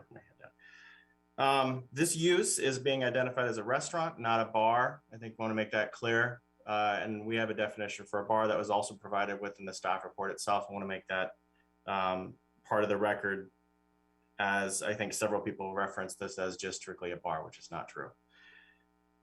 We are working on a general plan update. A commenter alluded to that. The area itself was going to be rezoned to VMU, which is not true. We are evaluating that through the general plan update process, and we'll evaluate what that use and general plan land use map change would look like. And that's presupposing a rezone or a general plan update for the land use element. The CEQA response in terms of 15301, Staff is very confident that 15301 is appropriate as a categorical exemption. It does include existing uses and change, increase in size. It includes a myriad of additional aspects. So I think that is absolutely a correct categorical exemption. The noise reference as a condition to the resolution before the commission for consideration tonight, that is already actually identified as one of the conditions, condition number 12. And this code actually goes, this resolution actually goes into more stricter standards in terms of where we would take the measurement from in terms of noise. Typically it's taken from the person that, or the entity that is complaining. Here we're talking about taking it directly from the edge of the subject property to ensure that those noise standards are in compliance. Furthermore, talking with ABC, they've identified that noise is obviously of a concern as well. Not before this commission. ABC also recognizes that as well. I wanted to make that clear. I also wanted to identify that yes, Sune did apply for at one point a type 47, which is full liquor, but has rescinded it. I've confirmed that with ABC as well. She has officially rescinded the type 47 for full liquor. She wants to maintain the type 42, which is beer and wine. I also wanted to make the record clear. We already have within this draft resolution a smoking condition, and that's condition number 9 before this commission for consideration as well. So any references to that, while it's already built into and baked within our Ojai Municipal Code, we're identifying that further through this resolution to clarify that yes, you are subject to that, period. The trailer allowed for COVID-19 through ABC, that is, look, given the situation and the ever-changing aspects of COVID-19, that is absolutely completely within reason. Staff and the city has gone through temporary use, outdoor use aspects to ensure, because at some point, these businesses were closed for indoor use, and outdoor was really the only way that some of these businesses were going to survive. So this trailer as a temporary use to take orders outside is completely within the parameters of a lot of the activities that this city saw, especially during the beginning and of the height of this pandemic, which continues to linger on. I wanted to also respond to the quorum issue. At the beginning, I identified that a quorum was not met, and whether or not staff was aware of it.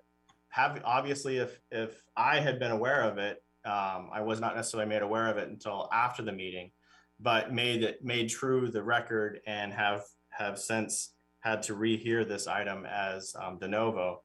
It's important to note that that falls solely on my shoulders. I should have identified and addressed it, but we're here before this commission tonight to consider it with a quorum. In terms of proper notification provided with notice, that was provided. The rules through the state require us to provide, and through our code required 10-day notification. We have provided that.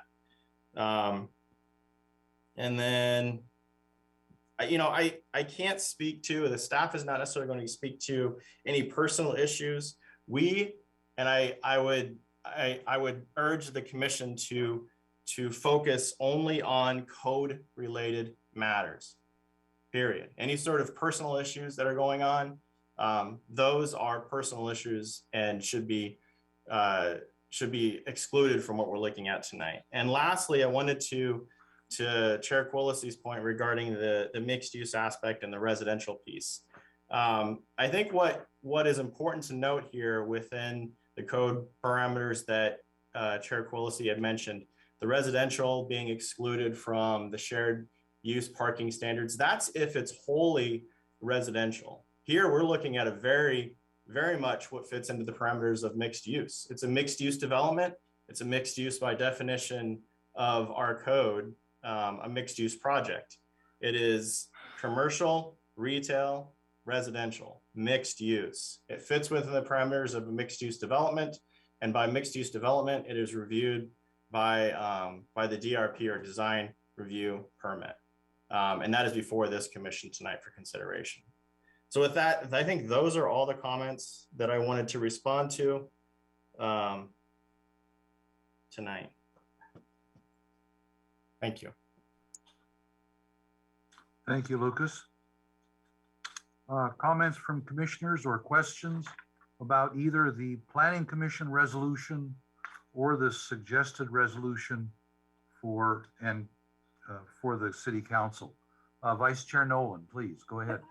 Yeah, just a question of clarification. And this would be in the conditions. This would be number 5. That was regarding the trailer. So if I'm understanding it correctly, the trailer has been there for a while, but recently during COVID times, they've been allowed to serve food or food and wine from the trailer. And then we're saying as soon as the COVID period ends, the trailer is going to be removed altogether and not be there at all. Is that correct? I can answer that question. They are not to be serving food or drinks from the trailer. The trailer is for taking orders only, so the people are gathering outside to have their orders taken, and then the food and drinks are supposed to be being served from the inside and brought out. And the condition is that once the ABC COVID extension is over, that the trailer be removed. Okay. So it's not the city requiring. It's ABC. It's not the city controlling where the trailer is now. It Right. is the ABC controlling. Okay. The ABC approved the plan with the trailer in its current location for taking orders. For the time being, when the Yes. COVID's over, they're Exactly. taking it offsite. Okay. During Thank you. the extension. Mm-hmm. Okay. And then one other question. Could you just follow up that? So what happens after the trailer is gone? What happens then?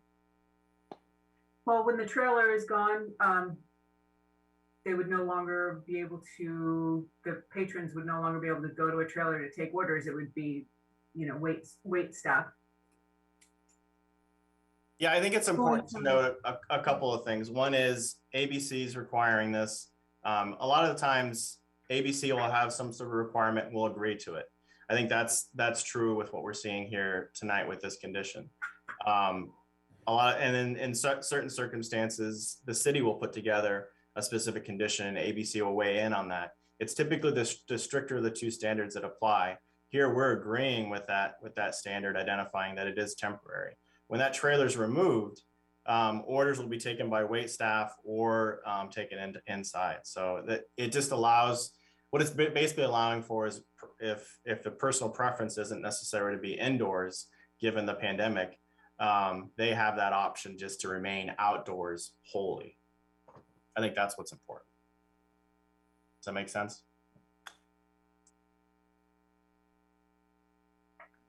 Okay. Vice Chair Nolan, any other questions at the moment? No, I'm good for the moment. Okay. Commissioner Lottis? Okay, can you go over the parking one more time? So the parking of 8 spaces is 6 for the commercial, 2 for the residential. And that is in compliance with city standards. Is that right or not right? Correct. So they are providing parking in compliance with city standards. Correct. I've long had an issue with. Keep in mind that the city standard in this case involves a definition that is not in the city code and therefore is at the discretion, the definition, in this case, outdoor dining facility and floor area, that is at the discretion of the CDD. Right. Mr. Right. Seibert. I hate putting him in a position of making decisions of that sort that don't have a grounding in the municipal code other than giving him that discretion. because it's going to anger people one direction or another. Yeah. Well, I've long had trouble with the if concept or whatever it is, and it was presumably in code, of not requiring parking for outdoor dining. And we did that with some other places. For example, well, I don't have to name them, but we have. And in the time that I've been on the commission, and I have had problems with that every single time, because I think we are one place. One was a new restaurant, and their outdoor dining area was more than 50% of what they were providing in terms of seating. So yeah, it's really a problem. So I think I would like, if there is ambiguity about this, or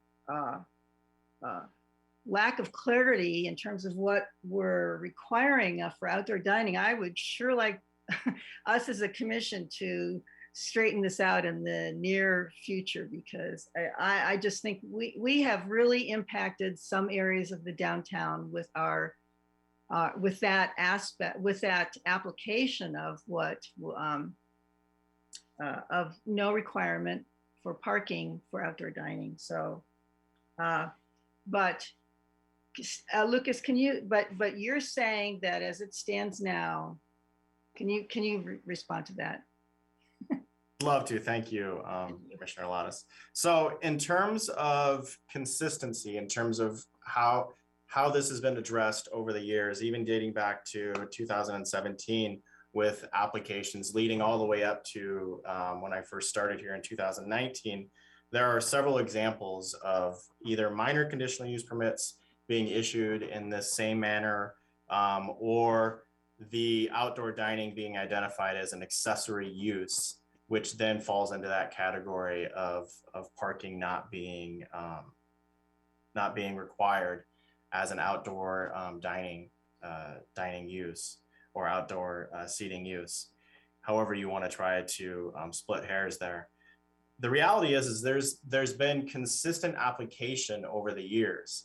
If it's the will of this commission, of potentially council in the future, to take a closer look at this. I know through Title 10, we've been addressing errata, and we've had this conversation in terms of doing a deeper dive in terms of this outdoor dining facilities versus outdoor dining, in terms of how the code reads it, and then that the whole parking situation that then folds itself into how that works. So it's not new, I would say, in terms of the concern, but it just hasn't been formally identified as needing to be addressed. Meaning it's rising to the top of our I guess our project list that we've been received recently by council.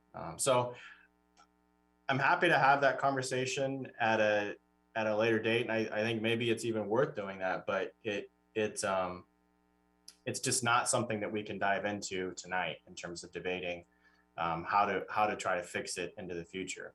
I'm applying what I would consider to be a consistent application and interpretation of the code, at least dating back to 2017 in terms of what I'm seeing. Yeah. Okay. Commissioner Lattis, as you will recall, any two commissioners can make a request that a particular issue or a particular section of code, whatever, be agendized at a future meeting. If you're in favor of that, so am I, and that makes two of us. I'm not comfortable with the lack of certainty in the code itself around all of this. It seems to me that seating is seating is seating, and it doesn't matter where it is. If it's affiliated with a business, we should have some way of dealing with what we now have as three categories of seating: public right-of-way, outside a building but on private property, and inside a building on private property. And I think for Lucas's benefit and for the community's benefit, we need to clarify in hard language in the code, why those are different, or if they're not, how the rules should be changed to reflect that. Yeah, no, I completely agree. Needs a close look. So Lucas, if we could agendize at a time sooner rather than later, but convenient for staff, to take up the issue of Title 10, Chapter 2, Article 14, parking and loading standards, but in particular 10.2, 1405, and 1406 that have to do with required parking spaces and reduction of parking requirements. So if we can get that onto a future agenda, I'd like to do that. As far as any case tonight, at least as in terms of that issue, the decision is where we are. Yes, Vice Chair Nolan. Yeah, speaking of parking, I may have missed it, but I did not see in the conditions of approval the requirement of the bike parking, which actually helps alleviate the car parking. If people Yes. are, biking, and of course we know people are walking as well. So I just wanted to mention that, and I guess, when the time comes, we can, if we're all in agreement, add that to the conditions. That has become something of a standard for businesses that come before the Planning Commission these days. Yeah, it's in the code, Yeah. but not listed here specifically. Well, then let's propose an amendment to that effect and see how the whole commission feels about it. Correct. Thank you. Can I ask one more Yes, clarifying please go ahead, question? certainly. So, but they do have handicap parking, and is that a van loaded? One space, yes. Right. So that allows for that is an additional space for a total of 9. Correct. So why isn't the 9 required? I'm still a little. Well, that they have 9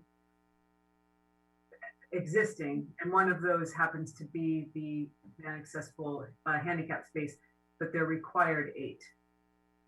One of the 8 is supposed to be handicapped. So they actually have 1 extra space. One extra non-handicapped space, it sounds like. Okay, thank you. Correct. Commissioner Bennett, do you have questions for staff or comments here?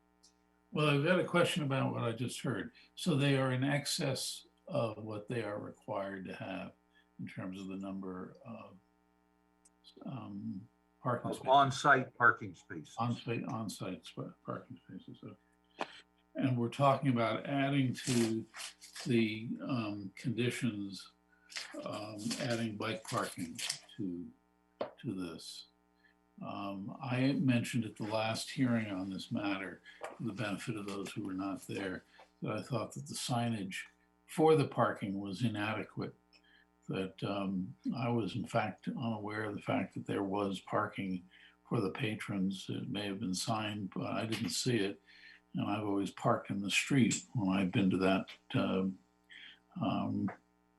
wine bar and restaurant and shop. I've never thought there were parking available. So I think that we may, if there is a parking impact, it may be reduced somewhat if there was good signage, which indicated that there's parking for Tipple and Ramble right on the side of the building. And it's quite accessible. I went there to look at it. I was kind of surprised that it was there. There's signage on the plan. Oh, sorry, excuse me.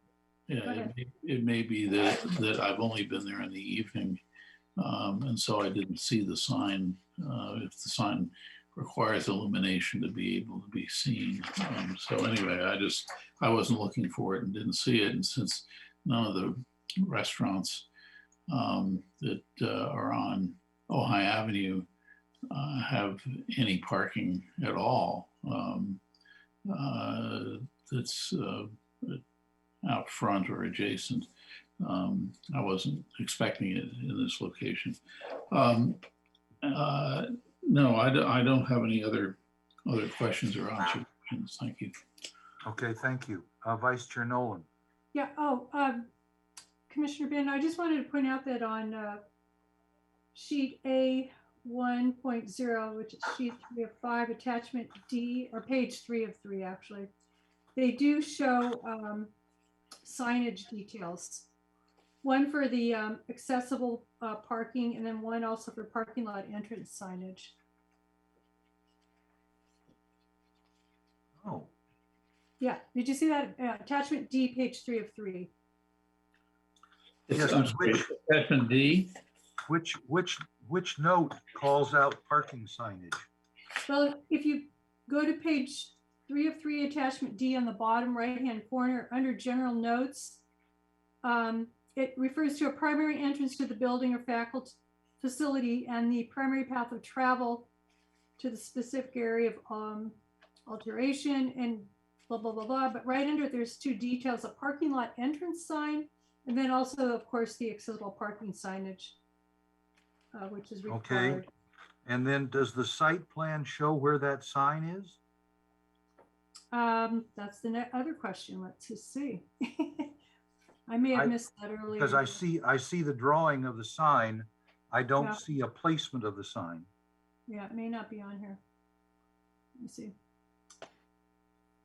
So, oh, here it is, number 5, post-mounted accessible park. Oh, that's the accessible parking sign is number 5. Number 6 is the existing driveway to remain. It may not be on here.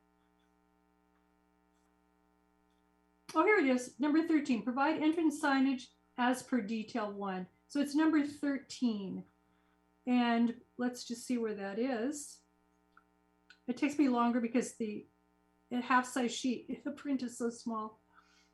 But let's just see where that's at. No. I don't see it anywhere around the driveway or the entrance to the driveway. Yeah, it says 13. Yeah.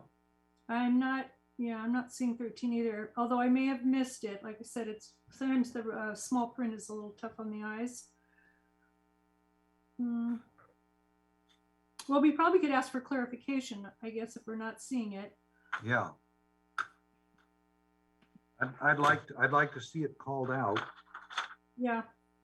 I'm assuming it would be near the entrance to alert people, but You'd think so. Yeah. Commission, if it pleases the commission, if I could just for a moment here, you could add that as a condition that it be identified on this plan. And visible from a passing car. Yeah. Because without that, there's no point in it. All right, so maybe, yeah, that would be a. We have that suggestion and also the bicycle parking. What would be a normal requirement for bicycle parking here? Or are we even contending that this is a change in use or change in intensity?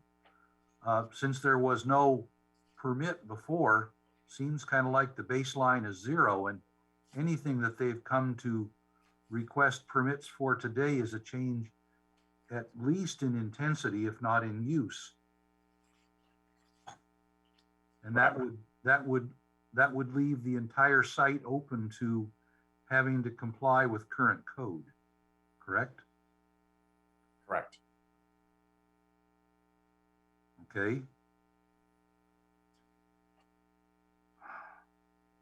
So any others? I have a few comments and questions myself, not more than a dozen. But I'd like to make sure that the rest of the commissioners have their time to chime in. Yes, Commissioner Lottis. Well, I have two thoughts. One is, I don't know, I'm having trouble with the 35 seats outdoors. I don't know. I just think that's a lot unless we can really deal with noise. I mean, I'm happy that the hours they close early. You know, 8, and they don't go past 8 on the weekend. Let's see, wait a minute. It's 8 p.m. Wednesday through Friday and Saturday. And Sunday 6 on Sunday. Sunday 6 p.m. But I'm just concerned about the number of seats, the total number of seats.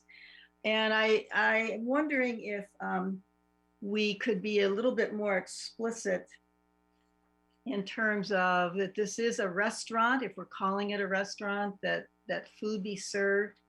I mean, we could say, you know, for example, food that is exemplified by, you know, kind of a aperitif style foods such as cheese plates, nuts, etc. I just feel that should be added into the conditions as well. So those are my thoughts. I don't know. I don't know what to say about the seating. I'm just a little uncomfortable with it. But may I just observe that I patronized this several times, number of times, and they've always had food. They've always advertised the fact that they have food, and I've always thought it's screwy that you couldn't buy a glass of wine in the back, that you had to, you know, you had to order it, but the wine came from someplace. It was sort of dysfunctional, but they were obviously, now I know because of this hearing, that they were attempting to live within this model of making the order at the trailer. The trailer, and so I'm just, anyway, I've always been able to get food there, and they've always had a number of options to eat at, not as many as I'd like, but anyway. Okay. Anyone else? Well, if you think of something else, just interrupt me, but I have a few thoughts and questions of my own. We've hit this a couple of times, but I'm looking at attachment A, which is now the Planning Commission resolution. Attachment A, page 2, and this is the fourth recital, the fourth paragraph starting whereas, and it deals with the CEQA exemption per section 15301. My understanding now is that whereas this business had a business license and had an ABC license a number of years ago, it has never had a corresponding city license. And how that came about doesn't matter at this point. We're where we are. But because of that, I suspect there has never been a CEQA examination of the land use and the operation of the facility. Is that correct, Lucas? In terms of the use that you're seeing now, that is correct. Okay. And given that, I don't understand what the existing facility exemption is about, because it's a facility that was never evaluated under CEQA, as I understand it. I mean, existing facility, if we're talking about a physical structure, I'll grant you it's been there for years. But if we're talking about facility as being the operation of a business of a certain sort in a certain place, I think it has never been evaluated under CEQA. Right. This is what I would say to that. So in terms of 15301, it's somewhat misleading in terms of how the title reads. It says existing facilities. If you read the class 1, it consists of the operation, repair, and maintenance, permitting, leasing, licensing, or minor alteration of existing public or private structures, facilities, mechanical equipment, or topical features involving negligible or no expansion of use or former use. The type of existing facilities itemized below are not intended to be all-inclusive of the types of projects which might fall within class 1. And then it gives a myriad of examples, and it talks about even expansion, additions, those additions being less than 50% of the floor area, less than 10,000 square feet, areas not within environmentally sensitive areas. There's a whole list of items. If there's discomfort from this body regarding just the existing facilities, I can see us applying other categorical exemptions in terms of replacing or reconstruction, 15302, and then new construction or conversion of small structures, 15303. I think either one of those, adding that on to this resolution, are completely appropriate, given the parameters of this proposal and what we've seen tonight. If Epi, if you could clarify that to make sure that I'm.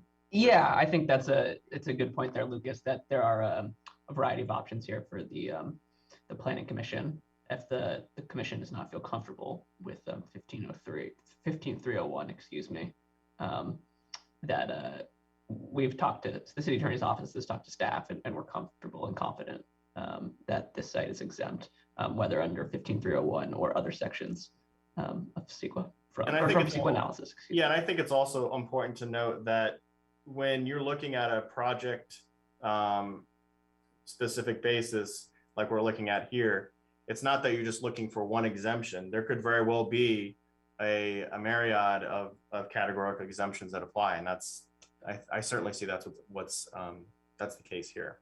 So. Okay. So I had a number of questions about the calculation of parking, but given that it is as I understand it, the legal prerogative of staff to determine that the outside seating on private property, either from a seating point of view or a floor area point of view, generates no requirement for parking at this point. I'm not happy with that, but we're not here to change the rules tonight. We're here to decide a specific case. I would like to see a fuller discussion of the topic at a time sooner rather than later. Back to the shared use and mixed use question. As I look at 10.2.1406, reduction of parking requirements, paragraph B says where two or more non-residential uses are developed, and it says as a recognized shopping or professional center, or they have different and distinct peak parking usage periods, then you can do a reduction in parking requirements. And I just don't see that here. I see a single business that sells food and souvenirs and drink. And I don't think that you're going to have any group of customers that come for one of those things and not the others, and then a different group of customers that comes for one of the other three things, if you will, that are offered in this one business. So I'm hoping we can get some clarification on that. Chairman Quilisi, Yes, I've gone there to shop for presents and not eaten there at the time I've done that. I think actually it's sort of a strange business as well for that respect, and that is that I think the people who go there to have wine and have something to eat are not shopping, and the people who are coming to shop, it's usually at a time of day when they don't want to have a glass of wine or food. I never saw them as being very synergistic, but I think you could make the argument that they're done at different times. There are different peak periods for gifts and for drink and for food, or at least two of the three. Yes. Okay. It's an issue I'd like to see discussed within the commission, and I appreciate your point of view on that as well. I have some errata on page 5. Condition 14 says this minor CUP is granted for 1 year until December 15th. If this is approved tonight, that date should now say February 2, 2023, I think. Yes, that is correct. That was if it is granted for 1 year, and I would like to hear the opinions of the commissioners. I recognize that the last hearing that we had is null and void because nobody remembered, and I'm as much to blame as anyone for the fact that we didn't have a legal quorum considering the issue. But at that time, we determined that the appropriate thing was to grant the MCUP for 1 year. I'm wondering how the commission feels about a 1 year review versus some other period of time. There have been enough complaints, personal animus or anything else aside. There have been a number of complaints about the business, and I think it's appropriate that the city employ some enhanced observation of the business, either in terms of a shorter review period than normally with a CUP, or in terms of other measures. Lucas mentioned measuring noise levels at the edge of the property. I thought that's what we did with Rancho Inn as well, and I thought that was the rule within the code. But I'm curious how the rest of the commission feels about a review period that is effectively a probation period in terms of the permits. Vice Chair Nolan. Chair Quilisi, if I remember correctly, and I think you just stated, on other items that have come before us with similar issues, I thought it was that it was a year for them to, we had conditions within the conditions of approval that were tighter that they needed to meet, but then there was also this review process. I thought it was 1 year, which I'd be willing to do and keep for consistency's sake, kind of across the board. But if maybe staff could refresh our memories if that in fact is true. Yes, please go ahead, Lucas. 1 year, yeah. 1 year is consistent. 1 year, okay.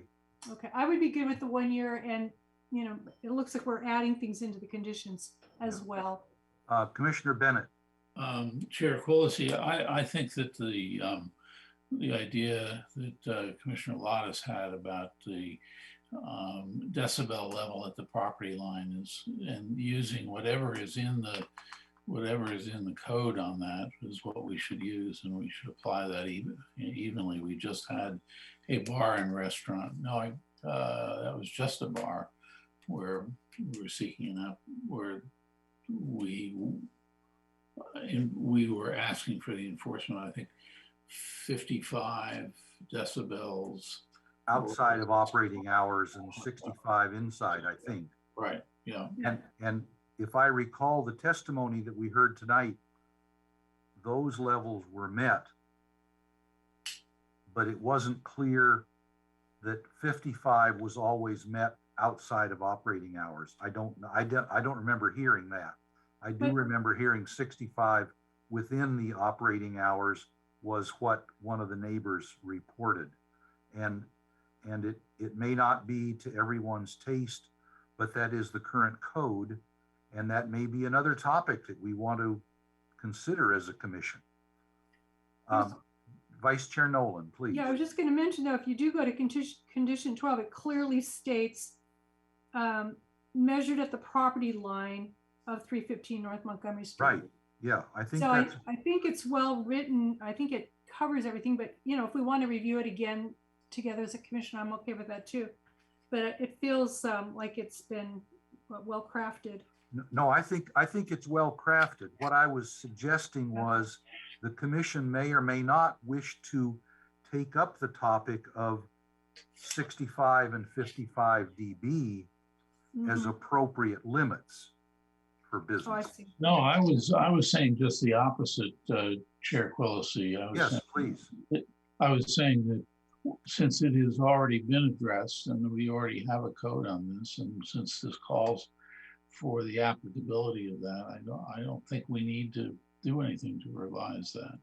I don't think that we need to do that tonight, because that would mean we'd be changing the municipal code. Right. And I don't think that's within our sole discretion. I did have. Just one comment. Please, so, but the code is not clear about where the sound is measured. So in the condition. Oh, is that right? Okay. That's my understanding. So measuring it at the property line is 51104. very specific, and I think that's a Right. good idea. I like it. Sure. I think we're covered. Yeah. Yeah. I'm just looking here, 51104.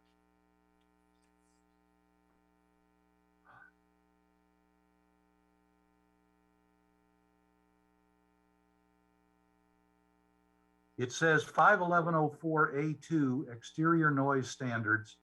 It's unlawful for any person at any location within the city to create any noise or allow the creation of noise on property owned, leased, occupied, or otherwise controlled by such person when the foregoing causes the noise level when measured on any other residential or commercial / industrial property to exceed those numbers. So I guess you could do the measurement 1 millimeter inside or outside the boundary of the property, but I think it's effectively the same. And I was just reading from the code. I think code enforcement though, if they got it, if they would be measuring it possibly at a building or the house rather than at the property line. That was my understanding from previous discussion, Lucas. It would be taken, the typical standard, and I think that's the way in which this reads, is it's taken from the complainant. So whoever complains, it's addressed from that point because they're complaining about it. Here, with this condition, it's specifying it's taken from the property line of 315 North Montgomery Street. So that is a more restrictive standard, which is within the purview of this commission. Right. Okay. On condition 17, it says within 90 days of this approval, and that date should be revised to May 2nd, 2022, instead of March 15th, 2021.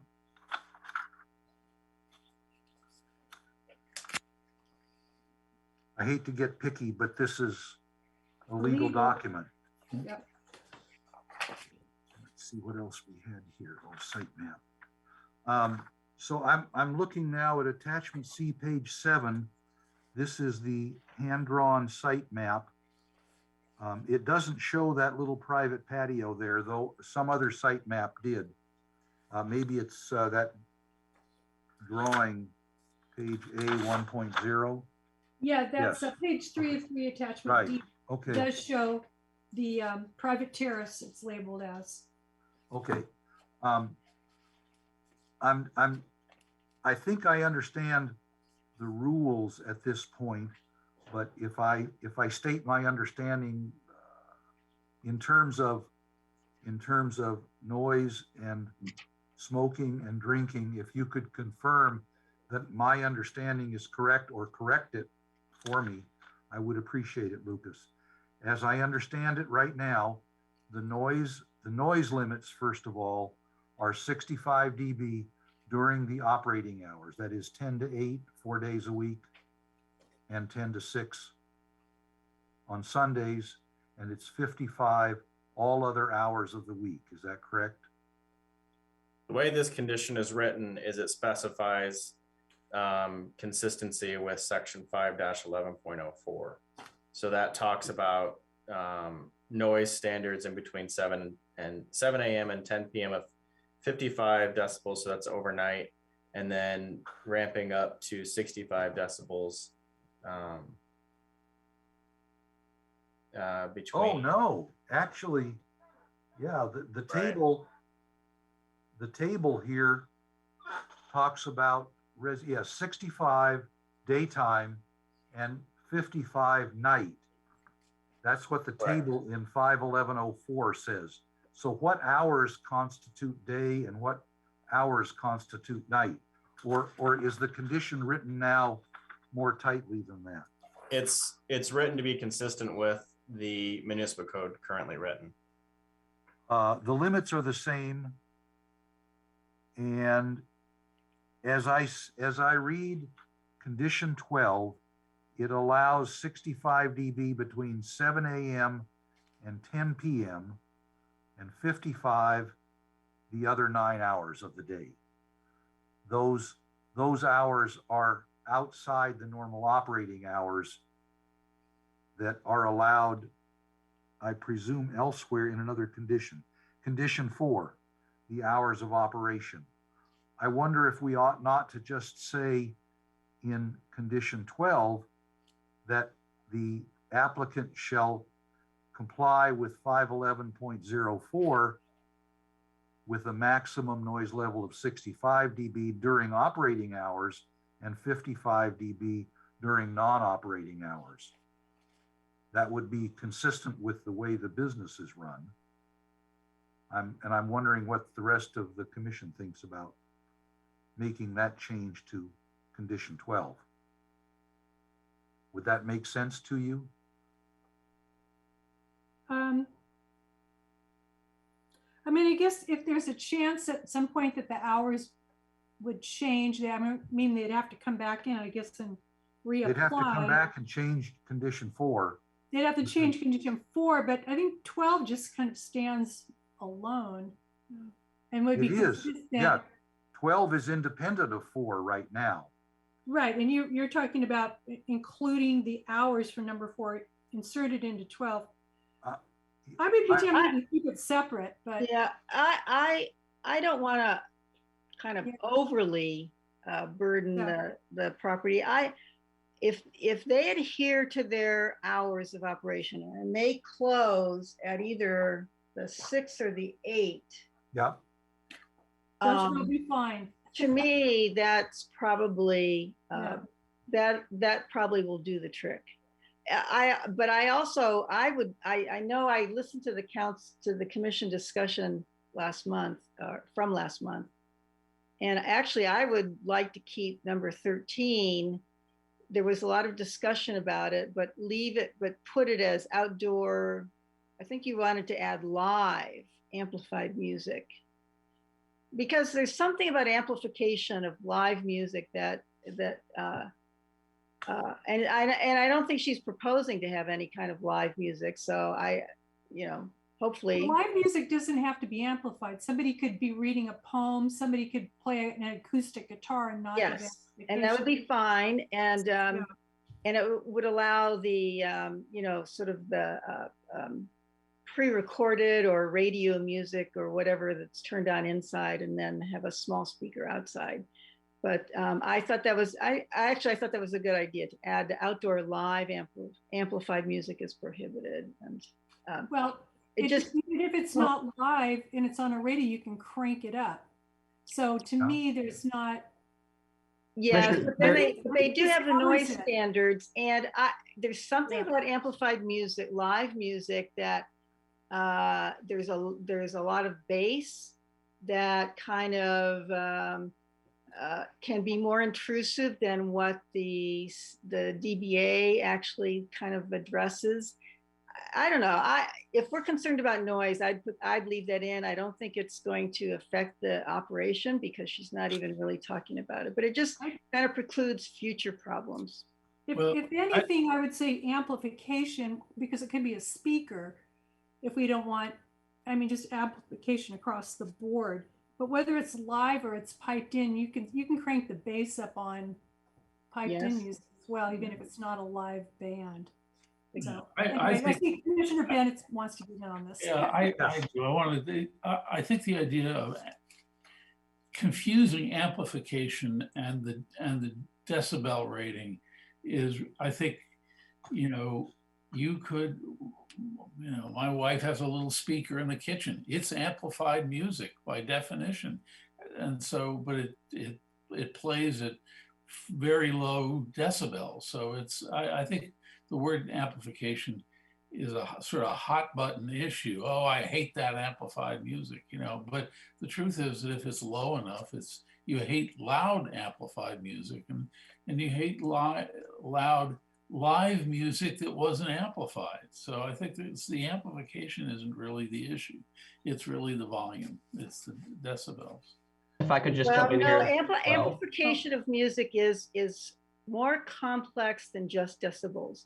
And a lot of communities do in fact prohibit amplified outdoor music. It's just kind of I could bring a mariachi band over that wasn't amplified, that it would drive you crazy because the trumpets are so loud. Right, right. But That's what the noise standards are for. That's what the noise standards are for. Yes, well, you know, in my experience, amplified live music is more of an issue than or can be. I don't think it's going to be in this situation, but I thought it was a good condition to keep in there. Well, part of it is also what's the music, and I used to face this at the music festival. You know, it's like, well, we have amplification. We probably have 50 speakers, but we keep the volume down, and it's classical music. And the average person in Ojai, we never got complaints from anybody about our music because people like the music. Right. If they didn't like the music, you know, I don't care how loud it was, they'd complain about it. Okay, let's prohibit music people don't like. Exactly. Well, I think that's because of we were getting a lot of community input about sound being an issue. And that's why we kind of went into this in a little more detail. But I saw our city attorney have his hand up. Maybe that was a comment. I was just going to mention that I think, what is it, section 5, 11.05, special noise sources, mentions that deals with sound amplifying equipment and seems to indicate that amplified sound has to follow the same noise standards as other sources of sound found in section 5, 11.04. Okay. So our code, it may not address it to all the commissioners' concerns or this particular situation, but the city code does address sound amplifying equipment. Okay. I'm sorry. I think I'm outvoted on this one. Yeah. I'm looking at 51105 right now, and I didn't see anything about music. Subsection, what is it, L? There it is. Oh, section L, sound amplifying equipment. Correct. Okay. The type of amplified sound shall be limited to either music or human speech or both, and follow 11.04.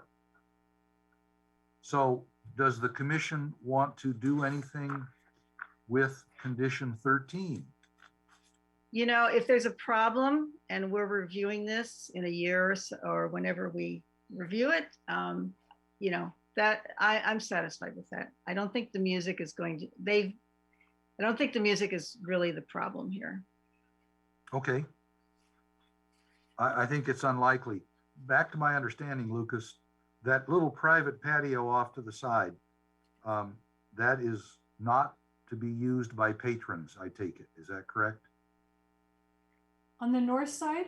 On the north side. On the north side, yeah. Because it was on the drawing, the sheet A 1.0. So I took it to be part of the usable space. It says private. It does say private. Okay. It says private. So as I understand it, then the noise levels apply during the hours already stated in the municipal code. Smoking is prohibited during operating hours of the business, and it's assumed that during non-operating hours, the parcel and the facility are a residential area only, and I don't think smoking is prohibited at a private residence. Is that correct now?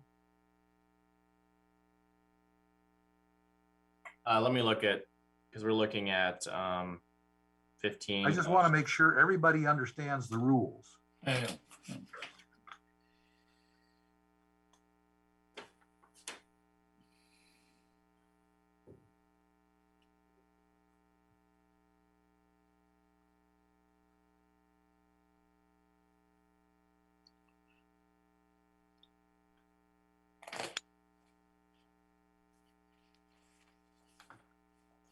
All right, so 15 dash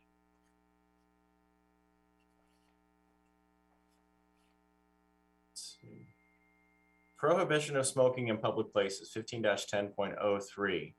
It identifies subsection A about 22 different locations, all of which are considered public places.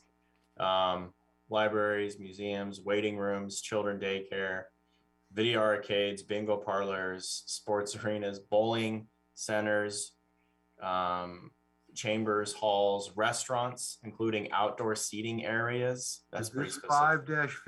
5-15.03? Yes. Oh, that's small engine regulations.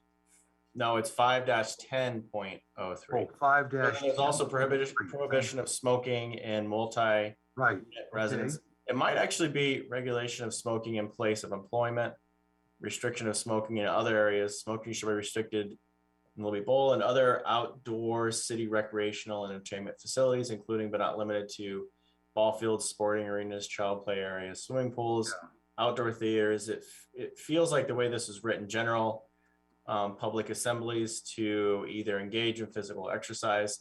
These are all public areas, it feels like, in terms of how this is written. Specifically 5-10.03 A15 says restaurants, including outdoor seating areas. Now, it does also identify smoking optional areas, notwithstanding any provisions of this chapter, and this is 5-10.07. Contrary, the following areas shall not be subject to smoking restrictions. Single-family homes is one of those. Dwellings used for home occupations, hotels, motel, rooms, conference, meeting rooms, enclosed space of employment, bar areas within restaurants, provided such areas meet the separation standard requirements. So there is a host of requirements that are built into that. Designated smoking areas for multi-unit residents, units within multi-unit residents with separate ventilation systems. So I think it feels like it's on a case-by-case basis here. The outdoor aspect, in terms of how it works through a restaurant, is pretty specific about being prohibited. Yeah, that's 5-10.03 A15. Pretty well covers the entire thing. But that means that when the restaurant is not operating, then this site reverts to being a residential property. And there, the key here is it's not single family. It's not a single family home. It's a unit above a commercial operation. Okay, so what is the rule about smoking outside of operating hours of the restaurant? I just want everybody to understand what the rules are. Yeah, it doesn't, I'm not seeing where the codes expressly identifies this specific case. In terms of, because we've got a patio area to the north, which is restricted for the residential use. Right. And then we've got the outdoor area that's restricted to and provided for the commercial component. Correct. During operating hours. Yeah, that's the point. Those outside seating areas are in operation during the hours that are specified in condition 4. The question is regarding all the outdoor seating areas, not just the private patio, correct? Yes. Yes. There's no, I mean, I don't see, in the private patio is both physically separated and it's designated as a private space. And I'm not pushing for a particular rule. I'm trying to understand what the code says. Right. And I'm saying, okay, so we know that that is associated with the dwelling. It's not part of the restaurant. Right. Okay. So it's part of the dwelling. And then the question is, when the restaurant's hours are over and it is closed, and the garden, this is where I don't know, is the garden allowed to be used by the occupant of the dwelling? And if it is, does this have a different identity in terms of the law, and can people then smoke there and drink there, for that matter? Yeah, that's the essence of the question. What's the status of all the property during non-operating hours? What are the rules? Good question. Well, it sounds like there's kind of a loophole, or I should say a gap in the ordinance, because this isn't a single family, but it's not multi-family either. And the ordinance on smoking the residential is more aimed at the multi-family units, as I remember. And it might be helpful for the commission to clarify that the private patio is, to be used. Personal use. It's personal use, not to be used by patrons, of the business. Period. Yes. So, and I don't know, that might help to clarify that they could drink or smoke on that patio. Right. But how about After hours? Assuming the code doesn't say otherwise. Yeah, and take my the goal way. again is not to come up with a specific rule, but to understand what is the rule. But where the rule is has a donut hole, maybe we need to address it a little bit. And maybe it does. I don't know. Lucas? I mean, there is this provision, which is subsection B of 5-10.03, which says, and that section states, notwithstanding any other provision of this section which identifies areas that you cannot smoke, any owner, operator, manager, or other person who controls any establishment or facility may declare that the entire establishment or facility as a non-smoking establishment, whether enclosed or not. That's right. So that's kind of an all-encompassing aspect that gives special preference to that owner or operator.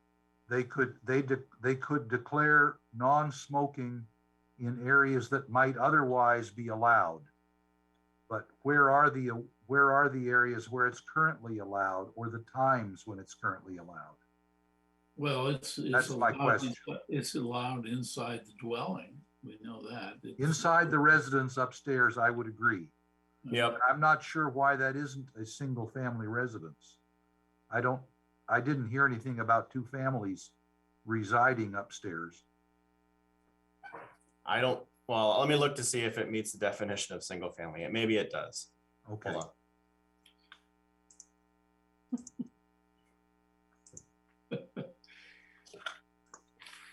See, Randy, you thought only the council had things like this.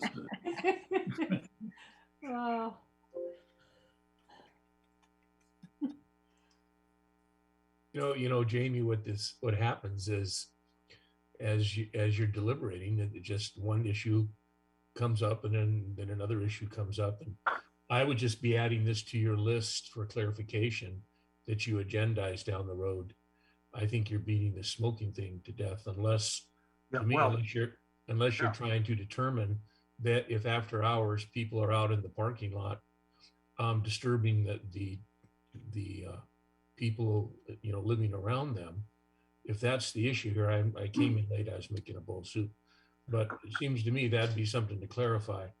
Otherwise, it just sounds, again, it's a deep discussion that I think you guys should, if it's an issue, you guys should agendize for down the road.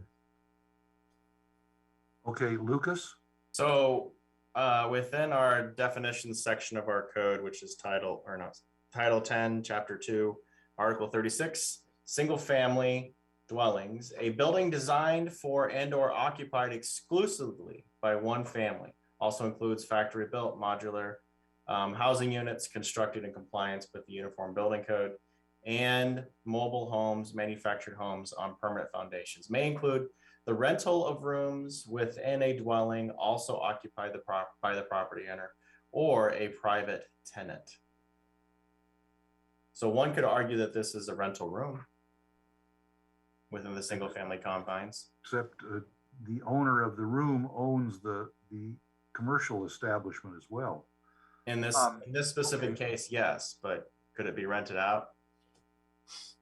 Then I would suggest that you simply inform the applicant, if this is approved, that there will be some future clarification on the smoking rules. And we'll all discuss it another time. Put a pin in it, like Randy said. Yeah. Okay. I'm through bludgeoning everybody in sight with my questions. As I see it, we have errata on conditions 14 and 17, and the suggestion that we add a requirement for bicycle parking, which I guess would be, is that the next numbered condition? It would be 18, or is 18 get into all the legal indemnification and stuff like that? No, condition 18 can be added. It could be 18 just before the legal requirements. Yes. So what's the sense of the commission? Should we require bicycle parking here? Yes. It's in the code. And it's conducive to allow, patrons to get there with a different mode of transportation. Other Okay, than vehicle. so condition 18 might say the applicant will provide bicycle parking in accordance with the code, and Lucas and Maura will identify the code section. Okay. Yes. And just a couple of date changes in 14 and 17. Aren't we going to add the director exemption and the minor CUP both to be reviewed, or? Yes, right. Yes. Okay. I thought we had the review. With the date change. Oh, the date change, of course, yeah. Yeah, the date changes 1 year and 3 months were conditions.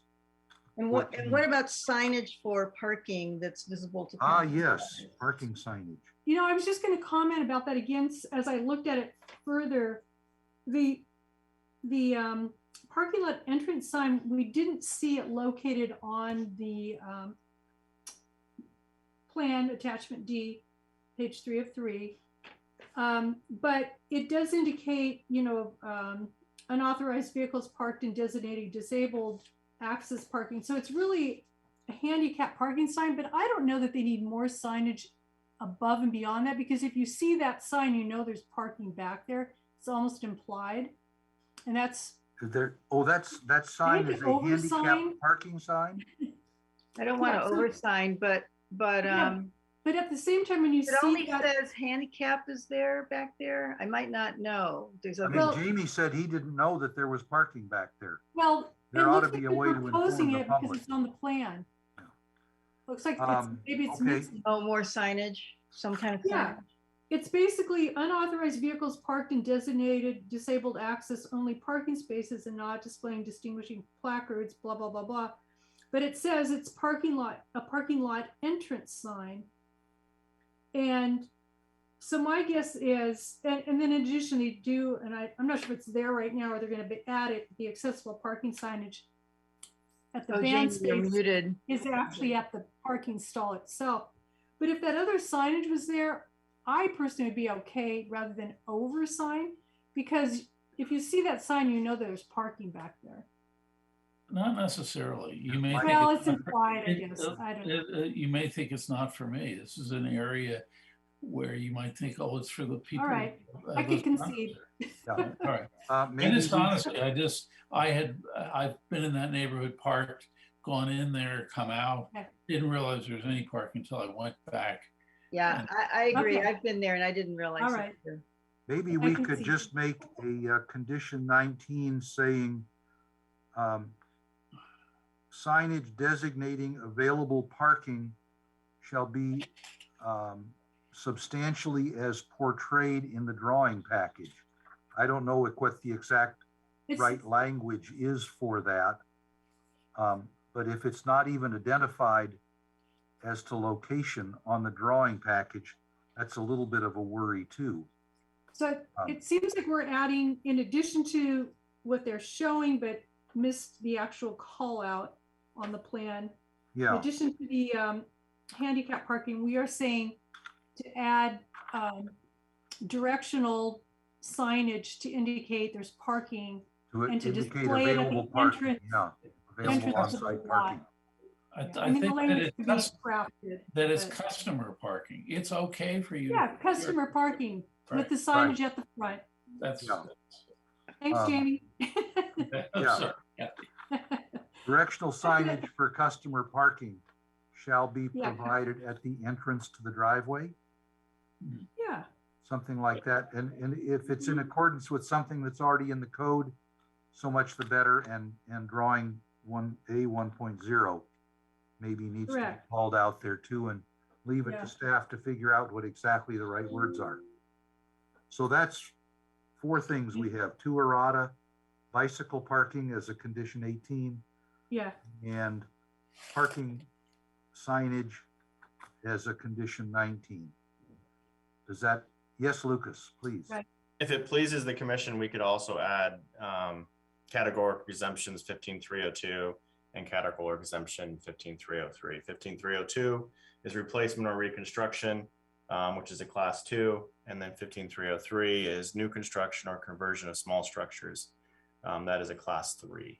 Yeah, I think 15, the new conversion of small structures is good. Okay. So we're not going to put a condition that the patio on the north side shall not be used by patrons. We're okay with not including that, you think? We could add it. I mean, they do have it labeled. There's some pictures where they were private, but we could yeah, a lot of actually people were. condition it. I'm not sure that I care. Yeah. It's not that much closer to the neighbors than that big patio in back. But if it's the commission's sense that we should ensure that the private terrace is private and not for the use of patrons, I'm fine with that too. What do you think? Vice Chair Nolan?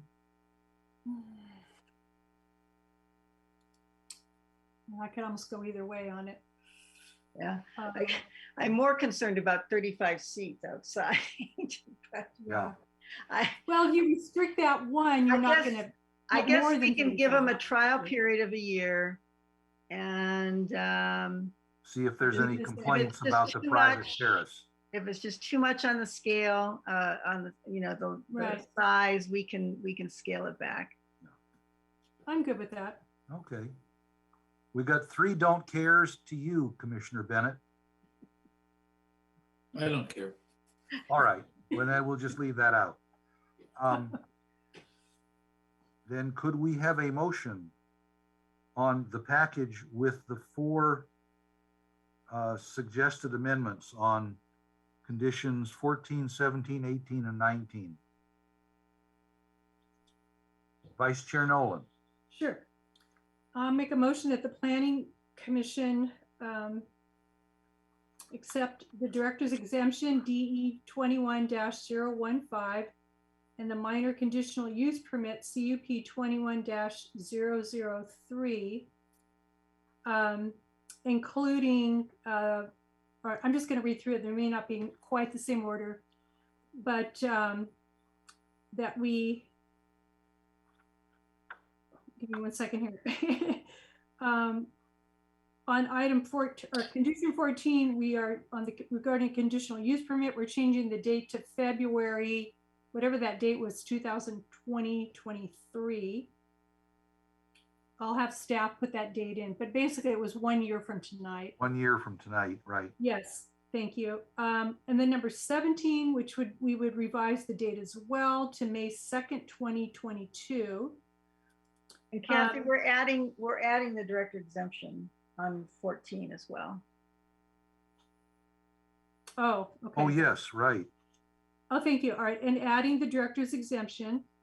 Number 19, that we would add custom parking signage at the driveway entrance. This is out of order, but number 18 would be to add bicycle parking per the code. And there was a number 13 on the plan. I'm not sure if this goes into the conditions or if this would be an extra thing. But one of the parking signs for handicap parking was not indicated, so we're not sure where that would be at. Is that more of a technical thing and not part of a condition? I think probably so. Yeah. What's Okay. the sense of the commissioners on item 13, condition 13, outdoor amplified music prohibited? Oh, well, I think we were going to just leave it, weren't we? I thought so. but I just wanted verification from Okay. everyone that I that's don't not think among if there amendments. is, but the definition of amplified music could be very low background music that Right. was, the word amplified is, it seems to me the decibel test has got to be what we're dealing with. If there's pre-recorded music, if it's Spotify or whatever the source is. Don't say Spotify.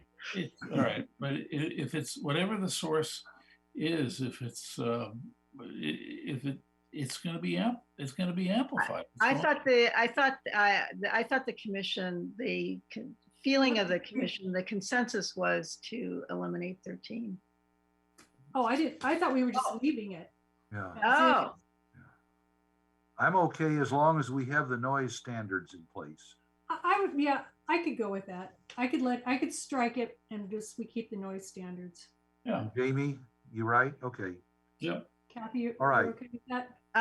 Yeah, because okay. I'm okay on some of these. I mean, my preference would be to include a couple more of those conditions I've talked about, but I think with the review in 1 year, that will let us see how the operation is performing.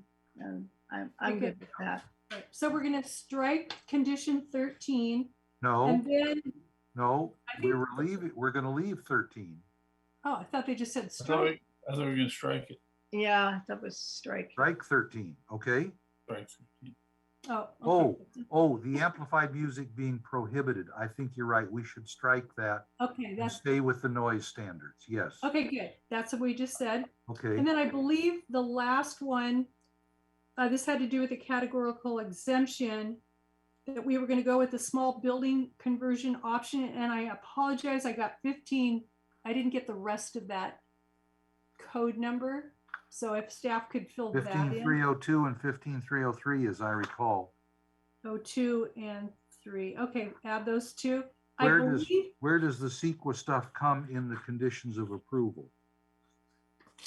I think it's in the whereas. It's just in the recitals. Okay. Oh, in the recitals, yeah, whereas. Okay. I believe I got everything. That's everything I remember. Okay. And so that is my motion. Okay. That was a little choppy. Is there a second to the motion? Well, I'll second it for discussion purposes. Okay. Any final thoughts? Well, Sherry, let's call the roll then.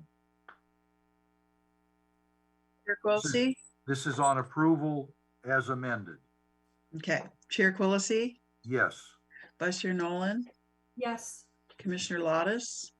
Yes. Commissioner Bennett? Yes. Thank you. Thank you all.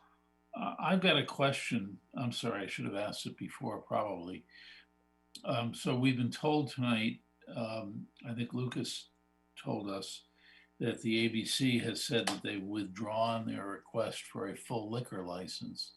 Are we approving? We don't, and so I think we want to take that, don't we? Meaning we want to. Does our document refer anywhere to the beer and wine? Yeah. Yeah. I think what we approved was their use of a type 42 license. Right. Okay. Approval by the city of their use of a type 42 license, which is number 3, condition 3. Okay. There you go.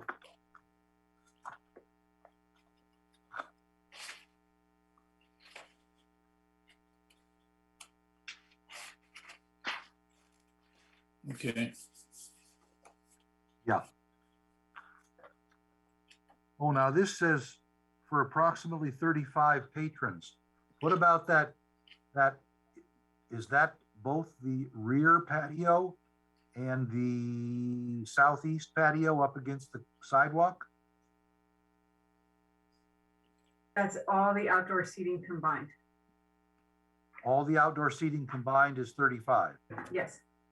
Okay. But not the private patio. Not the private terrace. Yeah. That's correct. Right. Okay. All right. right, well, let's move on to item 2 then. Maura, thank you for your time. I think you're going home. Thank you, Chair Quillisi. Have a good evening, everyone. Thank you. Thank you. Thanks, Thank you, Maura. Item 2, Lucas, draft ordinance regarding amendments to the short-term rental policy. Yeah, I'll keep my presentation short, but I also wanted to reintroduce Commissioner Trent to this commission. I believe he has been away on stay and now is back. The full commission. Hello, guys. You get a good Thank nap you in? Welcome back. Dinner. So good evening, Commissioner. My name is Lucas Seibert, Community Development Director here with the City of Ojai.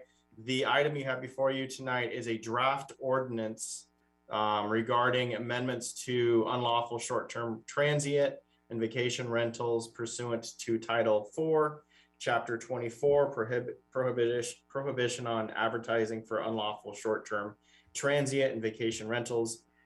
And what includes this commission is Title 10, Chapter 2, zoning regulations of the Ojai Municipal Code. So just to give you a brief history, in 2016, Council adopted Ordinance 862, which prohibited short-term rentals for less than 30 days or less. And so it was at that time a principle of permissive zoning, where if the use itself was not identified within the use chart, then that was presumed to be prohibited.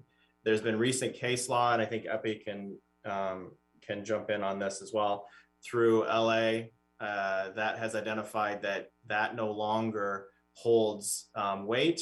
So we as a community, if we're wanting to strengthen our code as it relates to short-term rentals, vacation rentals and transient aspects, then providing those specific parameters within Title 10, Chapter 2 of our use chart, and then it's giving us the opportunity to also strengthen parameters within Title 4, Chapter 24 of our code.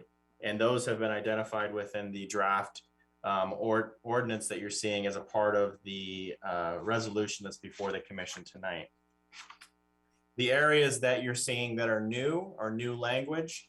Those areas are underlined. The areas that are proposed to be removed from the ordinance as a part of the code have been provided as a strike through.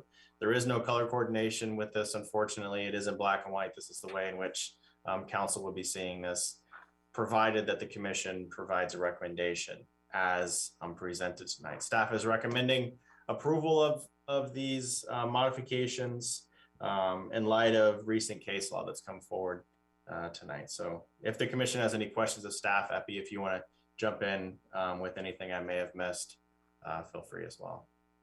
Yeah, I'd just like to take this opportunity to tell the commission that about the case a little bit that is kind of prompting this, and that this ordinance itself is not new, but it's a confirmation of city policy. So city policy as adopted by the city council in, I believe, 2016, bans short-term rentals, which was the policy before, as done through permissive zoning, which is kind of the technical jargon for if something is not allowed in the city zoning code, then it's not, if something's not expressly allowed, then it's banned.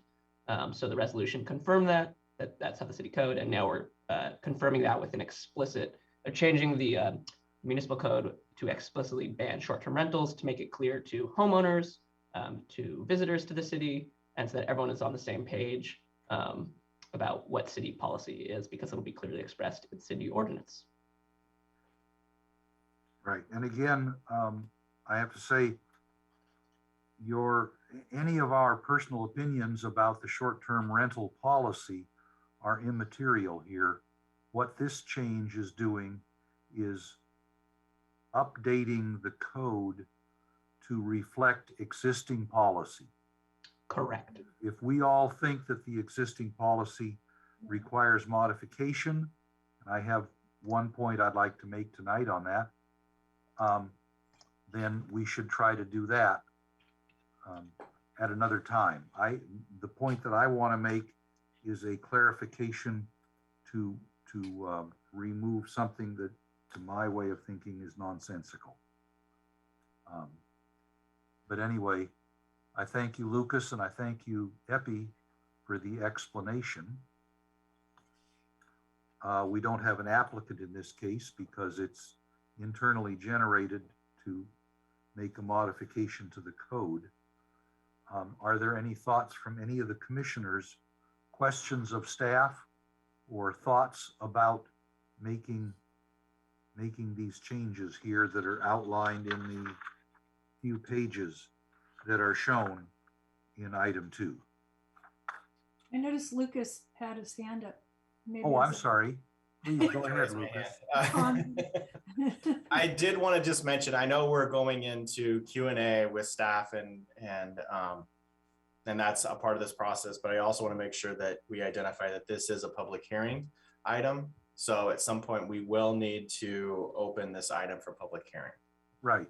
Okay. And I was inviting people to ask questions of you, and then we'll get to a public hearing if there's anyone in the public that wishes to speak. Vice Chair Nolan, please go ahead. I think it's fairly straightforward. I don't have any questions at the moment. Okay, any other commissioners have any questions? Very good. Then we'll open the public hearing. Sherry, is there anyone present who wishes to speak on item 2? Well, we have quite a few people present. If you want to invite anybody to raise their hand, nobody has their hand raised. So anybody? Going once, going twice? Okay, This no is a chance hands. to comment. Okay. Then we'll close the public hearing and go back to deliberations. This is one that Lucas and I have talked about many times. I've suggested when commenting as a private citizen, but I'd like to try it one more time. And I'm looking at, first of all, there is the Planning Commission resolution, attachment A, and then there would be corresponding changes to the recommended resolution for the City Council. And that has to do with this phrase, less than 30 days. I would propose that on attachment A, on page 3 of 3, as a final recital just before that paragraph numbered 4, not sure why it's numbered 4. Oh, I'm sorry. Right after that paragraph numbered 4 and before the phrase, now therefore the Ojai Planning Commission hereby finds, etc. I would like to add a recital, something to the effect, whereas Ojai Municipal Code 4-24.02 parens F end parens, defining unlawful short-term rental, prohibits any rental for the month of February. Yes. I would suggest adding that recital both in the Planning Commission resolution and in the suggested wording of the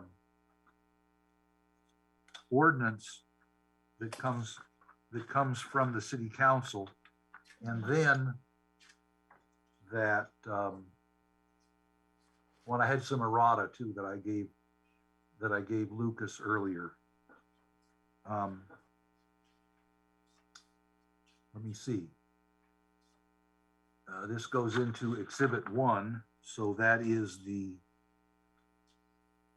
Exhibit 1, page 3, second recital, Chapter 22 should say Chapter 2, and then I would propose to add another recital just before the phrase, now therefore the City Council of the City of Ojai does ordain, and say, whereas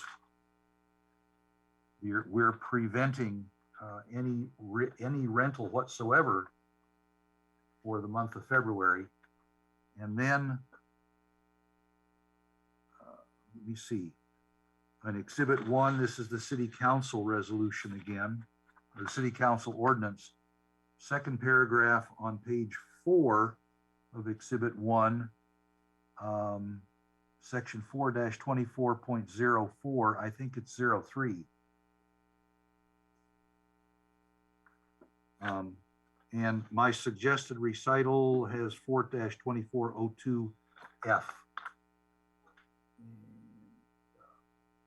So if we're in favor of correcting or of changing less than 30 days to less than 1 calendar month, that occurs also in Exhibit 1, page 5, where it repeats section 4-24.02. It makes a change to 02 subparagraph F.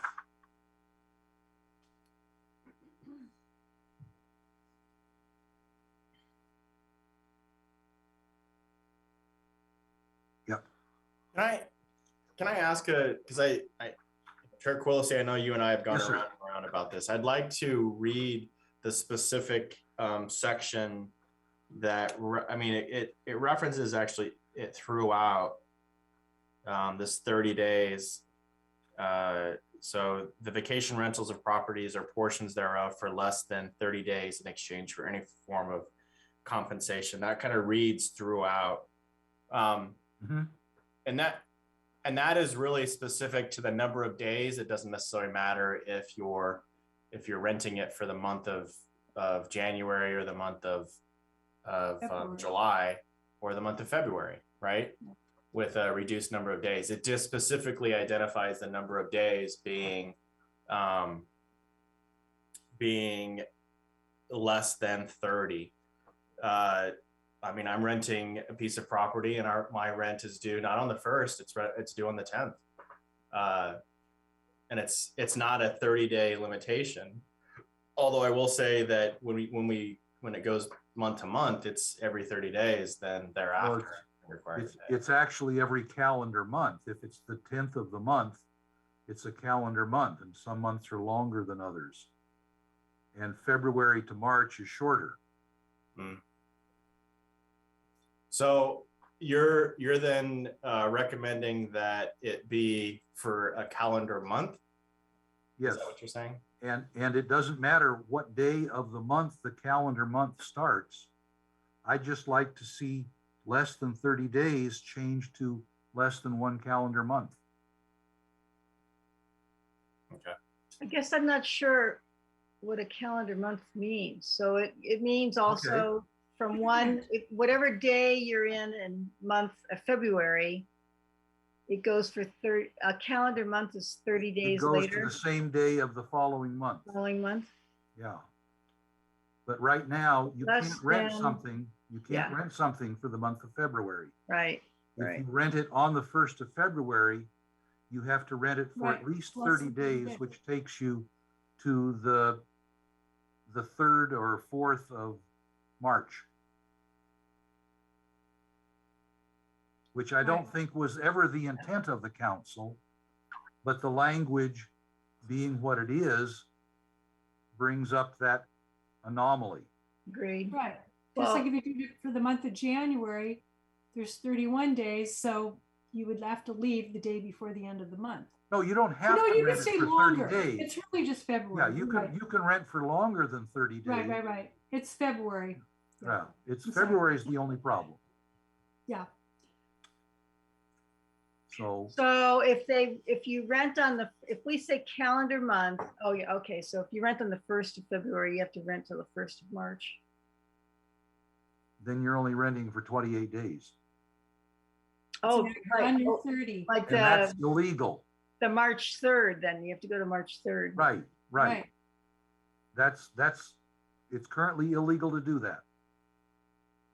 And I'd note that some municipalities do the less than 30 days language, and there are other municipalities that do the recommendation that Chair Quillisi is doing, or that proposes. So we could also suggest to the city council that it revise to 28 days, the minimum amount, and then we're covered. Right. Could do that too. I don't Yeah. care. And then I just like to make a February rental legal. Exactly. All right. I'm okay with changing it to the 28th. It seems a lot easier. Could be, sure. Yeah. And also 28 represents 4 weeks. It's sort of a natural break. Mm-hmm. Whereas 30 is like more than 4 weeks. So it's a nice round number, but it doesn't fit except 5 of the months. Yeah. Or 4. So if the city council, we got a laughing councilman there, but if the city council were to change it to 28 days, it would simplify everything. Yeah. That would be the easy. That would be an easy fix. Easy fix would be the 28. You don't even have to add any more language. Commissioner Trent, you've been very quiet. What's your thought? I mean, to be honest, I'm either one is fine with me. I think the intent is defining what short-term means. So if if short-term is a calendar month, that means or is it the 30 days? So I think it's just up to interpretation, really. Or 28 days. Or 28 days, yeah. Okay, what's the sense of the commission? First of all, do we need a change? And if we do, how should we change it? So, Commissioner Bennett? The city attorney had a comment. Yes. I'm sorry. Sorry. Go ahead, Chair Gosey, I just want to address Commissioner Trent's comment, which was that the Ojai Municipal Code, Section 4, 24.02 defines unlawful short-term rental as any short-term transient or vacation rental of property or a portion thereof located in the city of Ojai for less than 30 days in exchange for any form of compensation except for lawfully approved hotels, motels. And so that's where the less than 30 days language came from, in that this was supposed to be a confirmation of the ban on short-term rentals. And that's the definition. Yeah, which I'm okay with the 30 days, but if I'm okay with calendar day too, I don't say big. You okay with 28? I'm okay with 28 too. Okay. Vice Chair Nolan? Yeah, 28 to me, it makes sense, and it sounds like an easy edit. Okay, I had given excuse me, I had given Lucas a couple of minor erratas, like changing chapter 22 to chapter 2. Oh, crap. But outside of nits like that, would someone like to make a motion on this? Sure, I'll make a recommended change. I recommend that we change it to 28, and we recommend the council change it to 28. Right. Respective documents. Okay. Do we have a second on that? Otherwise approving the resolution and the recommended ordinance? Yeah, I'll second. Okay. Any final thoughts, discussion of the motion? This is for approval of the resolution and the recommended ordinance, changing 30 days to 28 with a little bit of errata that's in there. Mm-hmm. Okay. Sherry, why don't you call a roll on that? Okay, Chair Quillisi? Yes. Vice Chair Nolan? Yes. Commissioner Lottis? Yes. Commissioner Trent? Yes. And Commissioner Bennett? Yes. Thank you all. Let's move on to item 3. This is a concept review on a 21-unit senior housing project on Olive Street. I see the recommendation from staff is to continue the public hearing, but I guess we need to introduce the item and then invite public comment and then continue it. Is that the proper procedure here? Yeah, I would say we do that. It is a concept review regarding a proposed 21-unit senior housing project, which is adjacent, directly located to the west of the Gables. the address is 710 Olive Street. Staff's recommendation is to continue this. It's not really a public hearing. I see that I put as a public hearing, but to continue it to February 16th to provide staff and the applicant time to address questions and comments and additionally verify. This has been ongoing for a while, and there's been different proposals that have come forward, and this is the most recent iteration.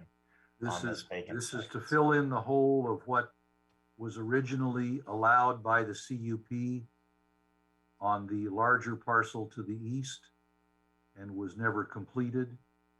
And now this is going to complete filling out that area. Yeah, I mean, obviously within the staff report, we're going to cover the history. I think it's important for the full commission to get kind of the history of this site, including that vacant lot located to the west of the gables. It's a rectangular piece.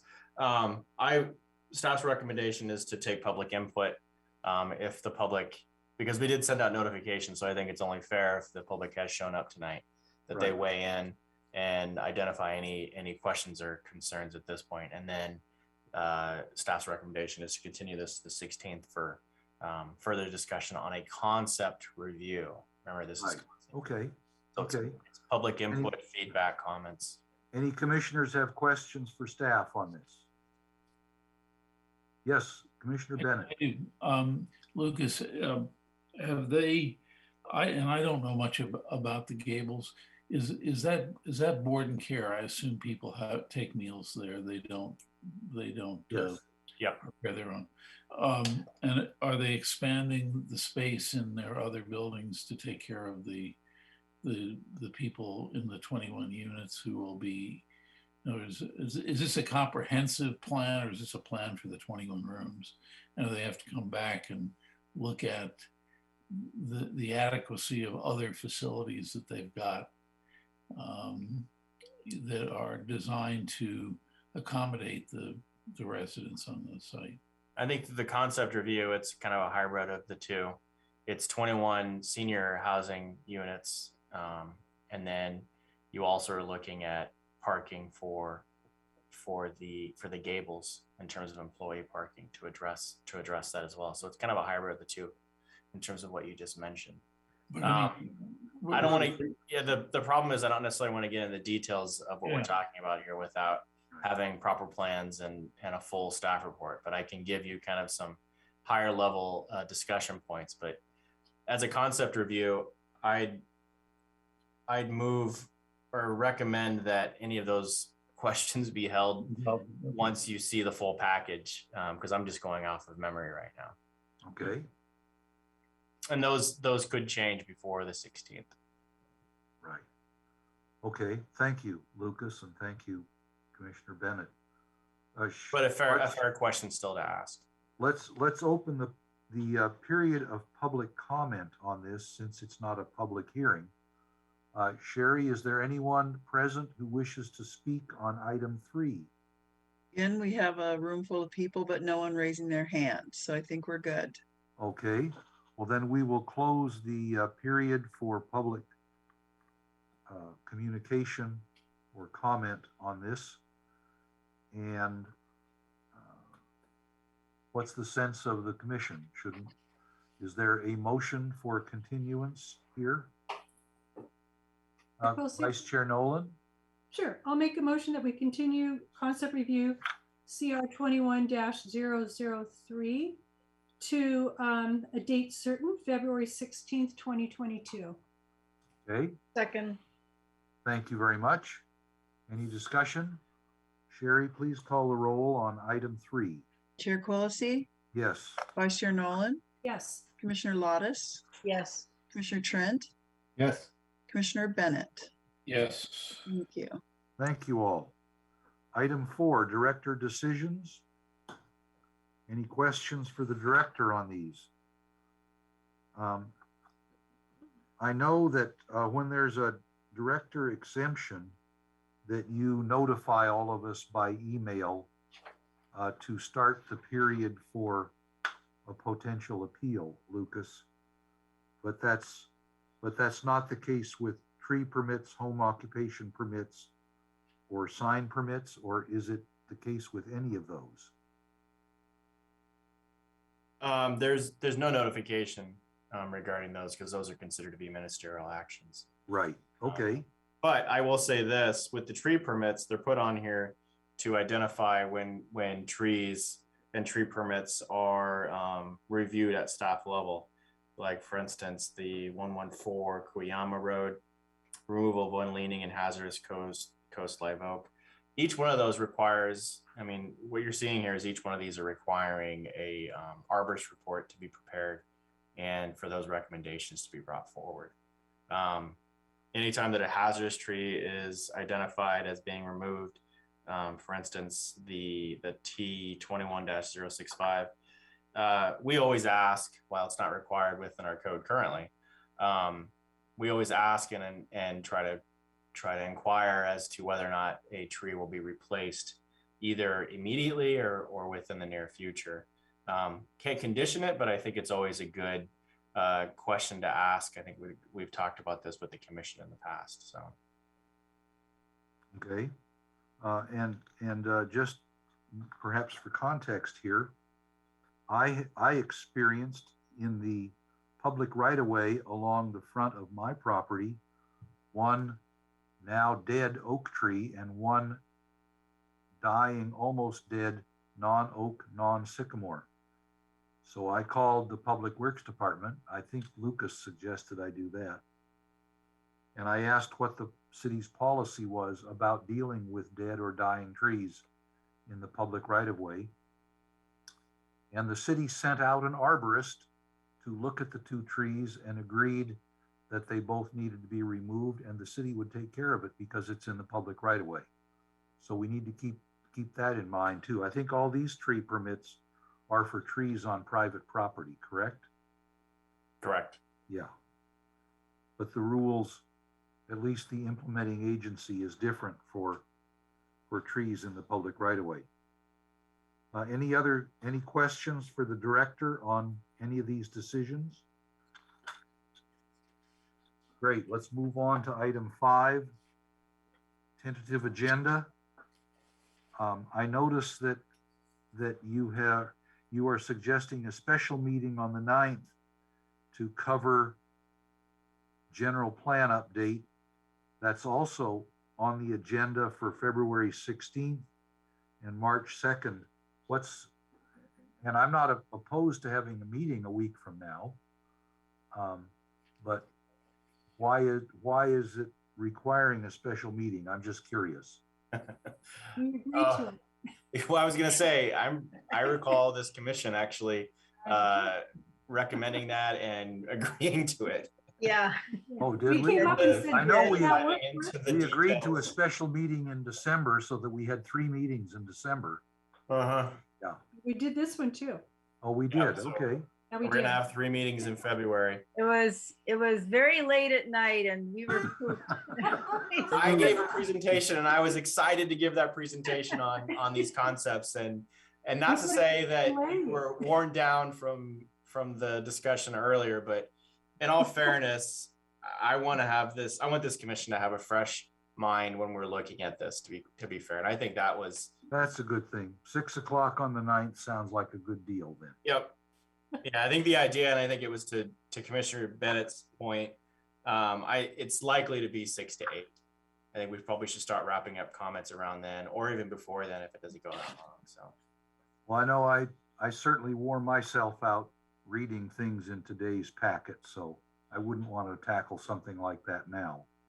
The 9th is a much shorter read, and I would say a much more enthusiastic read as it pertains to the future of Ojai in terms of it either remaining the same or areas that could potentially be modified. Okay, so we'll all be getting another binder on Friday. Correct. Okay. Get some more homework. Finally, commission member reports. Anyone have anything you want to add to what's going on or interesting news? Oh, yes. Oh, can I ask a question? So, how soon do you think you can bring the parking for outdoor dining back to us, Lucas? I've got to look about at that. Yeah, I've got to look at the upcoming agendas because I've got to talk to Chair Quillisi offline, but Parking in general. Don't we need the city council's direction on that, Lucas? Well, the city council has already asked the planning commission to look at, they asked us actually to conduct a parking study. I'm not sure how we can do that. I don't know that we have the authority, and I know we don't have the money. We don't have any budget for engaging a parking study contractor. Right. So I'm not sure where to go with that. But this at least is one aspect of the parking question. And so maybe we'll get partial credit if we do this right away. I'd say it's one aspect of the parking, but it's also within the Title 10 update, which council had given direction on in 2019. So yeah, I think it's within either one of those parameters. And I think it was also identified during that public hearing that there's at least 2 commissioners that have identified that they'd like to have this placed on a future agenda. So, I'm just looking at the agenda here. The concept review being pushed to the 16th for the 21 unit senior housing. There's a lot going on with that one, just so this commission is aware. If we're interested in the other, the other item that could very well be on that agenda is cannabis as a discussion piece as well.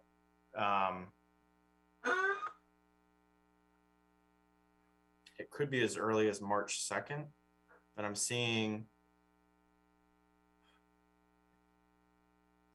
two somewhat heavy items already on that agenda.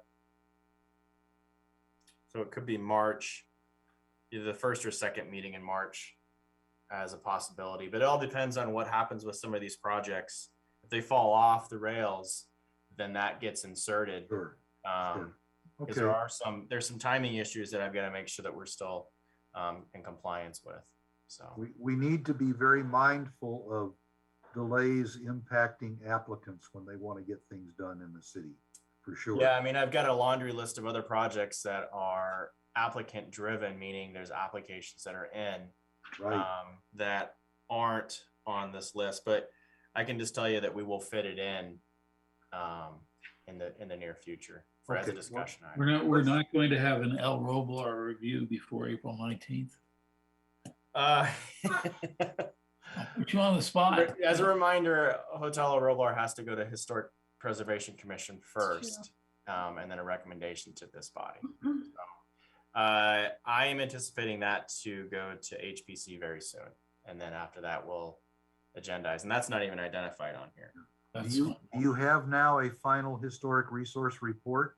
No, but I know the date in which I'm going to be receiving it. So that puts us in a timeline moving forward with that item. So we're expecting what, maybe the end of this month or maybe the end of next month for HPC? I think the end of this month is too soon. Realistically, I think it would probably be the end of next month is when it would be before this commission. And it could very well be a special meeting. Oh, before the end, yes, okay, yeah. I have spoken with Brian Akins, who's the head of the HPC, and he expressed a willingness to have a special meeting to consider El Roblar as soon as that historic resource report in final form is received by the city. Yeah. I don't think they want to hold this up any more than absolutely necessary, and then get it back to this body for final disposition, I guess. Any other, oh, yes, go ahead, Vice Chair Nolan, please. I attended the MAC meeting all the way back in December. Oh, yes. And I just found my notes. I didn't know if I still had them, but I did. It was a short meeting, so this won't take long. Basically, they said Supervisor Levere actually had sent a request letter to reduce the speed that Caltrans had just increased on State Route 33. It had been 35 miles per hour and Caltrans was raising it to 45. And the residents of Oakview were very adamant, or, they should have, excuse me, at the MAC meeting. And so a letter was sent to Caltrans. I believe it was accepted and they're going to leave it at 35, but that was in December. So I'm not sure what's transpired since then. Also, let's see here. Oh, a stakeholder group was going to get together in January out of the GSA, and they're going to create a new commission to represent the community. And I'm not sure if that was just Oakview or some of the other communities in the valley, but that was brought up, and it would be a place where people can make comments about safe routes to school, Little League, et cetera, and they plan to meet 3 to 4 times a year at quarterly town hall meetings. And I believe it looks like it may start in April or May of 2022. This is to make recommendations to the MAC? Yeah, actually, they didn't make that recommendation when I was there, but they reported back on it. So it had already been discussed and looked like it was going to go forward. Okay. So it was a report. And then one other interesting thing was they mentioned there was a new program. They said it was a tiny home project. I'm not sure if it's tiny homes on wheels or small houses on foundations. But basically, I think they tried to do this project in the city of Ojai. That's what they said. It didn't work out, but they're doing it actually on Quorum. That's on the east end. East end, right. Yeah. And apparently there's a 10-acre property. They're going to be putting 8 to 10 tiny homes. And it's for transitional youth exiting the foster program. And 8 or 10 tiny homes on 10 acres? Yeah, they said 8 to 10. I'm not sure if the entire 10 acres is going to that, but it is a 10-acre parcel. Oh, I see. Okay. Yeah, and I didn't see a plan or what the layout was or anything, but this was a general announcement, and it was for foster youth with the transitional age. So when they come out of foster care, foster homes, often they don't have anywhere to go. They have no family. So this is a transition, and it was a joint project between the People's Self-Help Housing and the state program. Oh. I don't know when it is going in. I didn't get a date, but it's apparently been approved and coming down the pike at some point soon.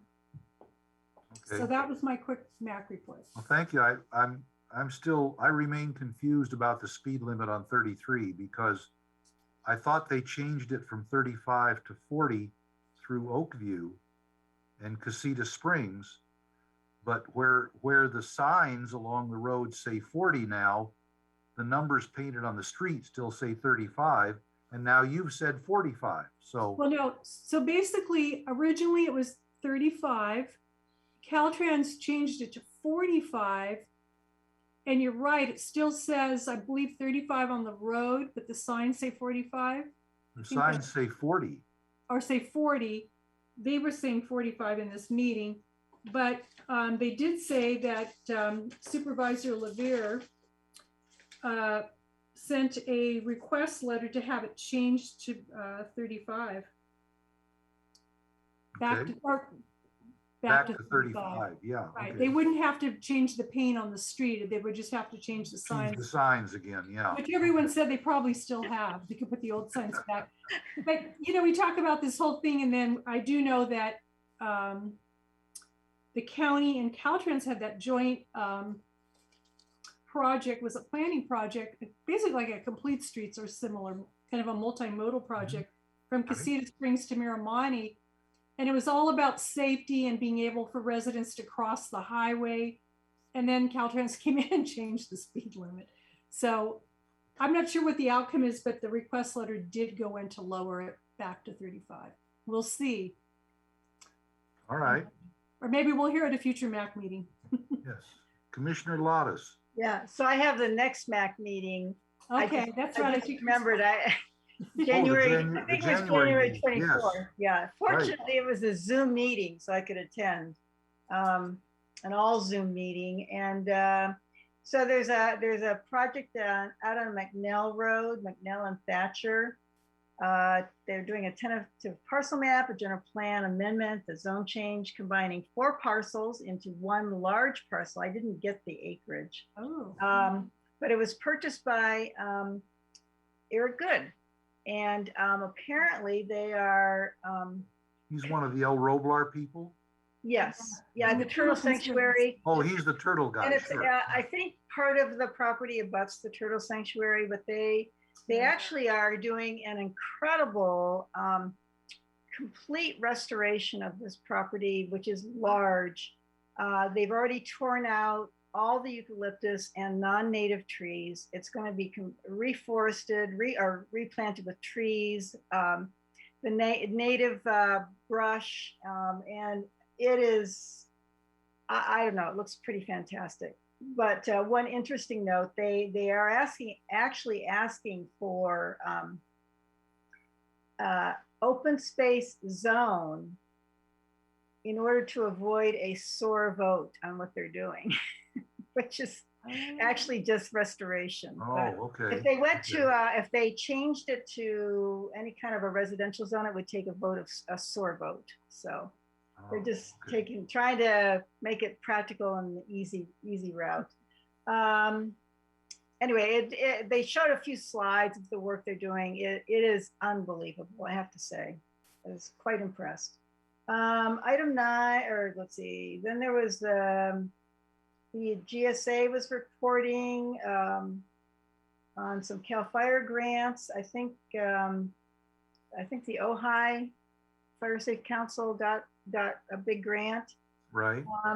Also, the Ventura County Parks got a big grant to do Arundo removal at Foster Park and hazardous fuel reduction at Sewell Park. Good. Use it all the way down Creek Road. Yeah. So they're going to be dealing with the 80+ trees at Sewell Park that, you know, are dead or dying.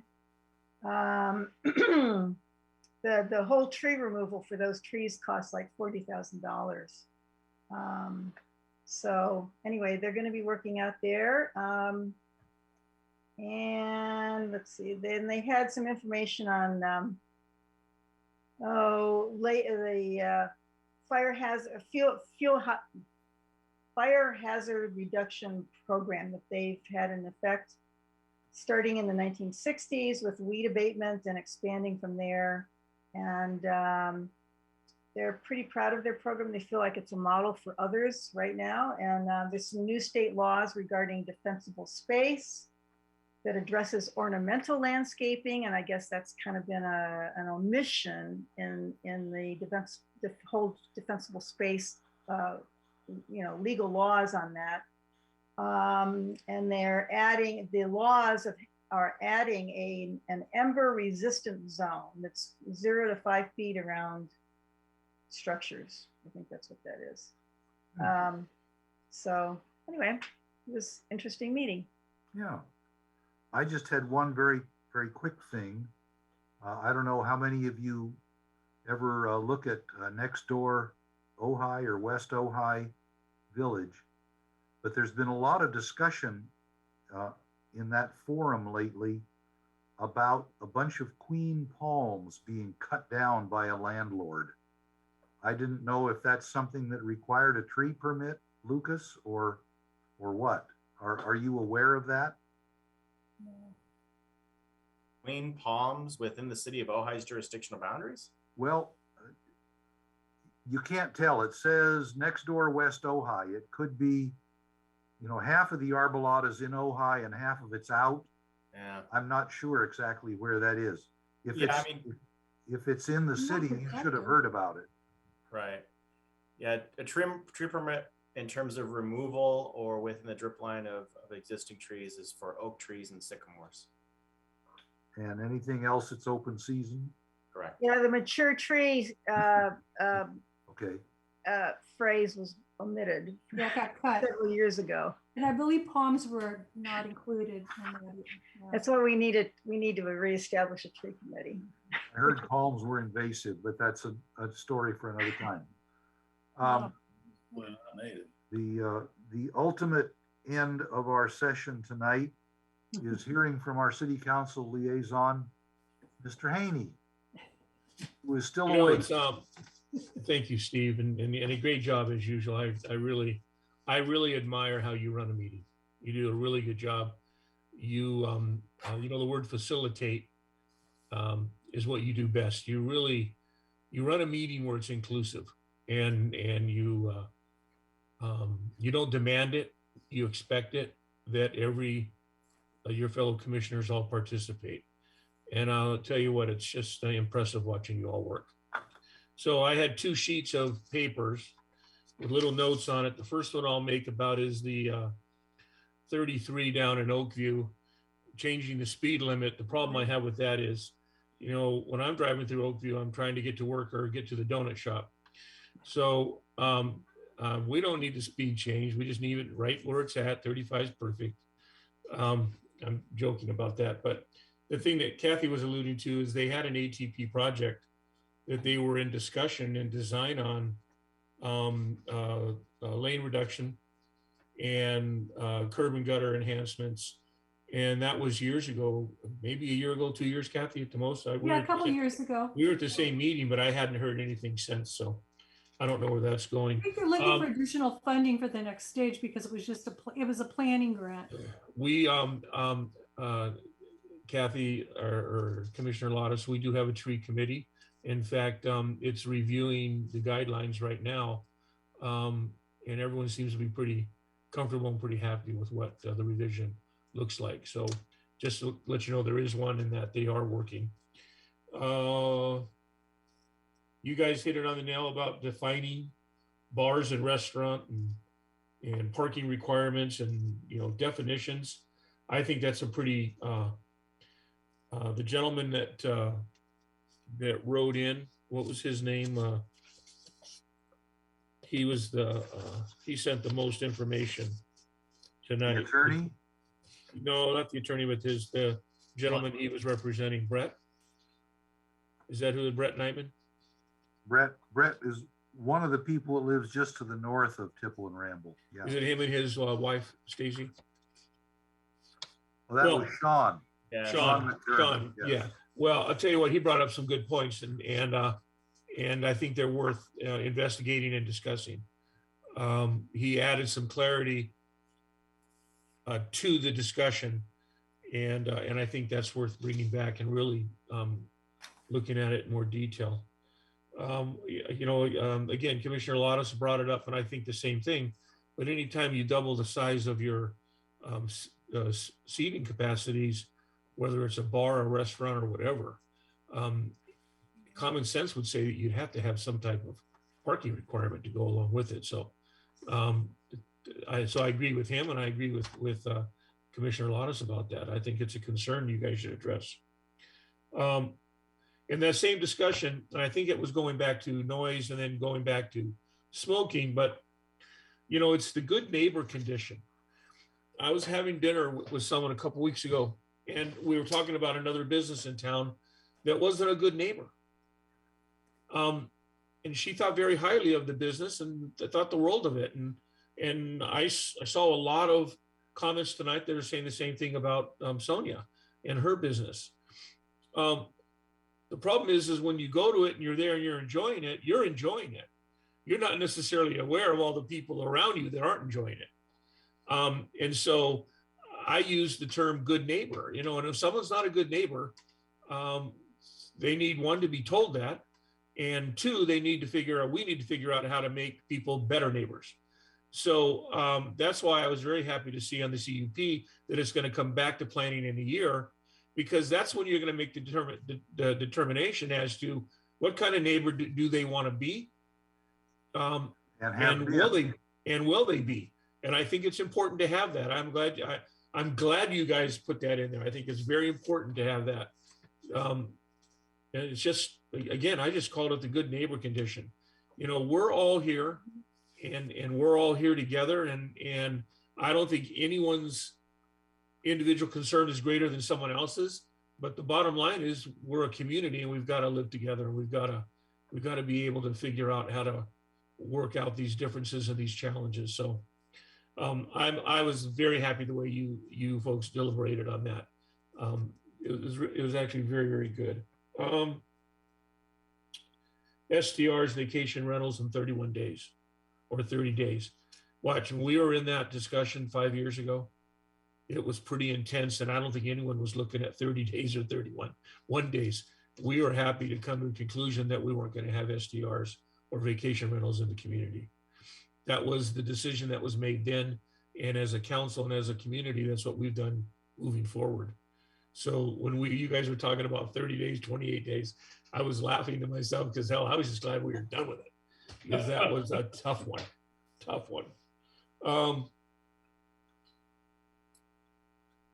The last thing, so we can all go home. Oh wait, we are home. Is the senior housing and the Gables. Lucas, there's so much history on the backside of that permitting process. I think it would behoove you and staff if you could give all of that information to the Planning Commission so they can understand the backstory. You know, look at what happened or occurred a couple of years ago, and then where we are now, because where they've transitioned to where they are today to where they were a couple of years ago, I think you guys will find out that it's a pretty incredible project that they're trying to achieve. And whether it's affordable housing or low-income housing or senior housing, we need it.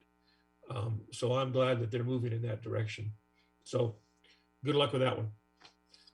And with that, one last thing. One of the accusations that we heard tonight about a supporter of Tipple and Ramble was that the neighbors complaining about the noise were running an illegal Airbnb in the neighborhood. And I'd sure like to have somebody in the city establish whether or not that's true. Well, you're making that recommendation to me. I'll follow up with the city manager tomorrow, but we've got a pretty extensive program in how we go about identifying anyone doing vacation rentals in the community. Yeah. So we look at marketing and I mean, there's a lot of, we figured our code enforcement has actually done a pretty good job. So isn't that out of our territory? That's code enforcement. Yeah, I could just jump in here. Short-term rentals are land use. Yeah. Well, I do believe code enforcement reports to Lucas, if I understand this correctly. So Lucas is the person to talk to in this case. Yeah, it hasn't been agendized. I don't want to get into the discussion on STRs and how we're regulating those currently. Epi is gonna slap my hand if I start going. Yeah, if I could just jump in, I'd say, yeah, since it's not agendized and the fact that we usually don't speak about individual cases, especially when they're not on the agenda, I would just say that like Councilmember Haney said, the city has a robust code enforcement that is complaint driven, and so responds to complaints when it receives them, and is generally very good at dealing with them. And I was just pointing out that we had a complaint tonight. Yep. I'd like I'm sorry, Steve, one more thing is this parking study that we've thrown at your footsteps. I think how I might approach this is that you agendize it and you discuss how you the components of it and how you might get the study done by an outside agency, and maybe have staff do some research on what those costs might be. I don't think there's any of you that have parking study capabilities in your resume. It's a really specific, what's the word I'm looking for? You guys help me. Skill set. It's a specific category that you need to, you don't necessarily have to have a degree in it, but you better know what you're talking about and what you're looking at. So that's how I would choose to do it if I was in your shoes. I don't think we're telling you to do the study. I think we're asking you to recognize maybe the components of it and how we can get it done. That's how. And make some recommendations back to you. Yes. Then. Okay. Well, not seeing anyone anxious to bring up another topic at 9:42, I declare the meeting adjourned. Thank you all very much. And thank you for the kind words, Randy, but they really apply to everybody on the commission. They do. This is an excellent, deep thinking, detail-oriented group of people. And I'm really proud of the work that it's all doing, that all these people are doing. I agree, 100%. Thank you. Thanks, And good Chair night. Pelosi. Yeah.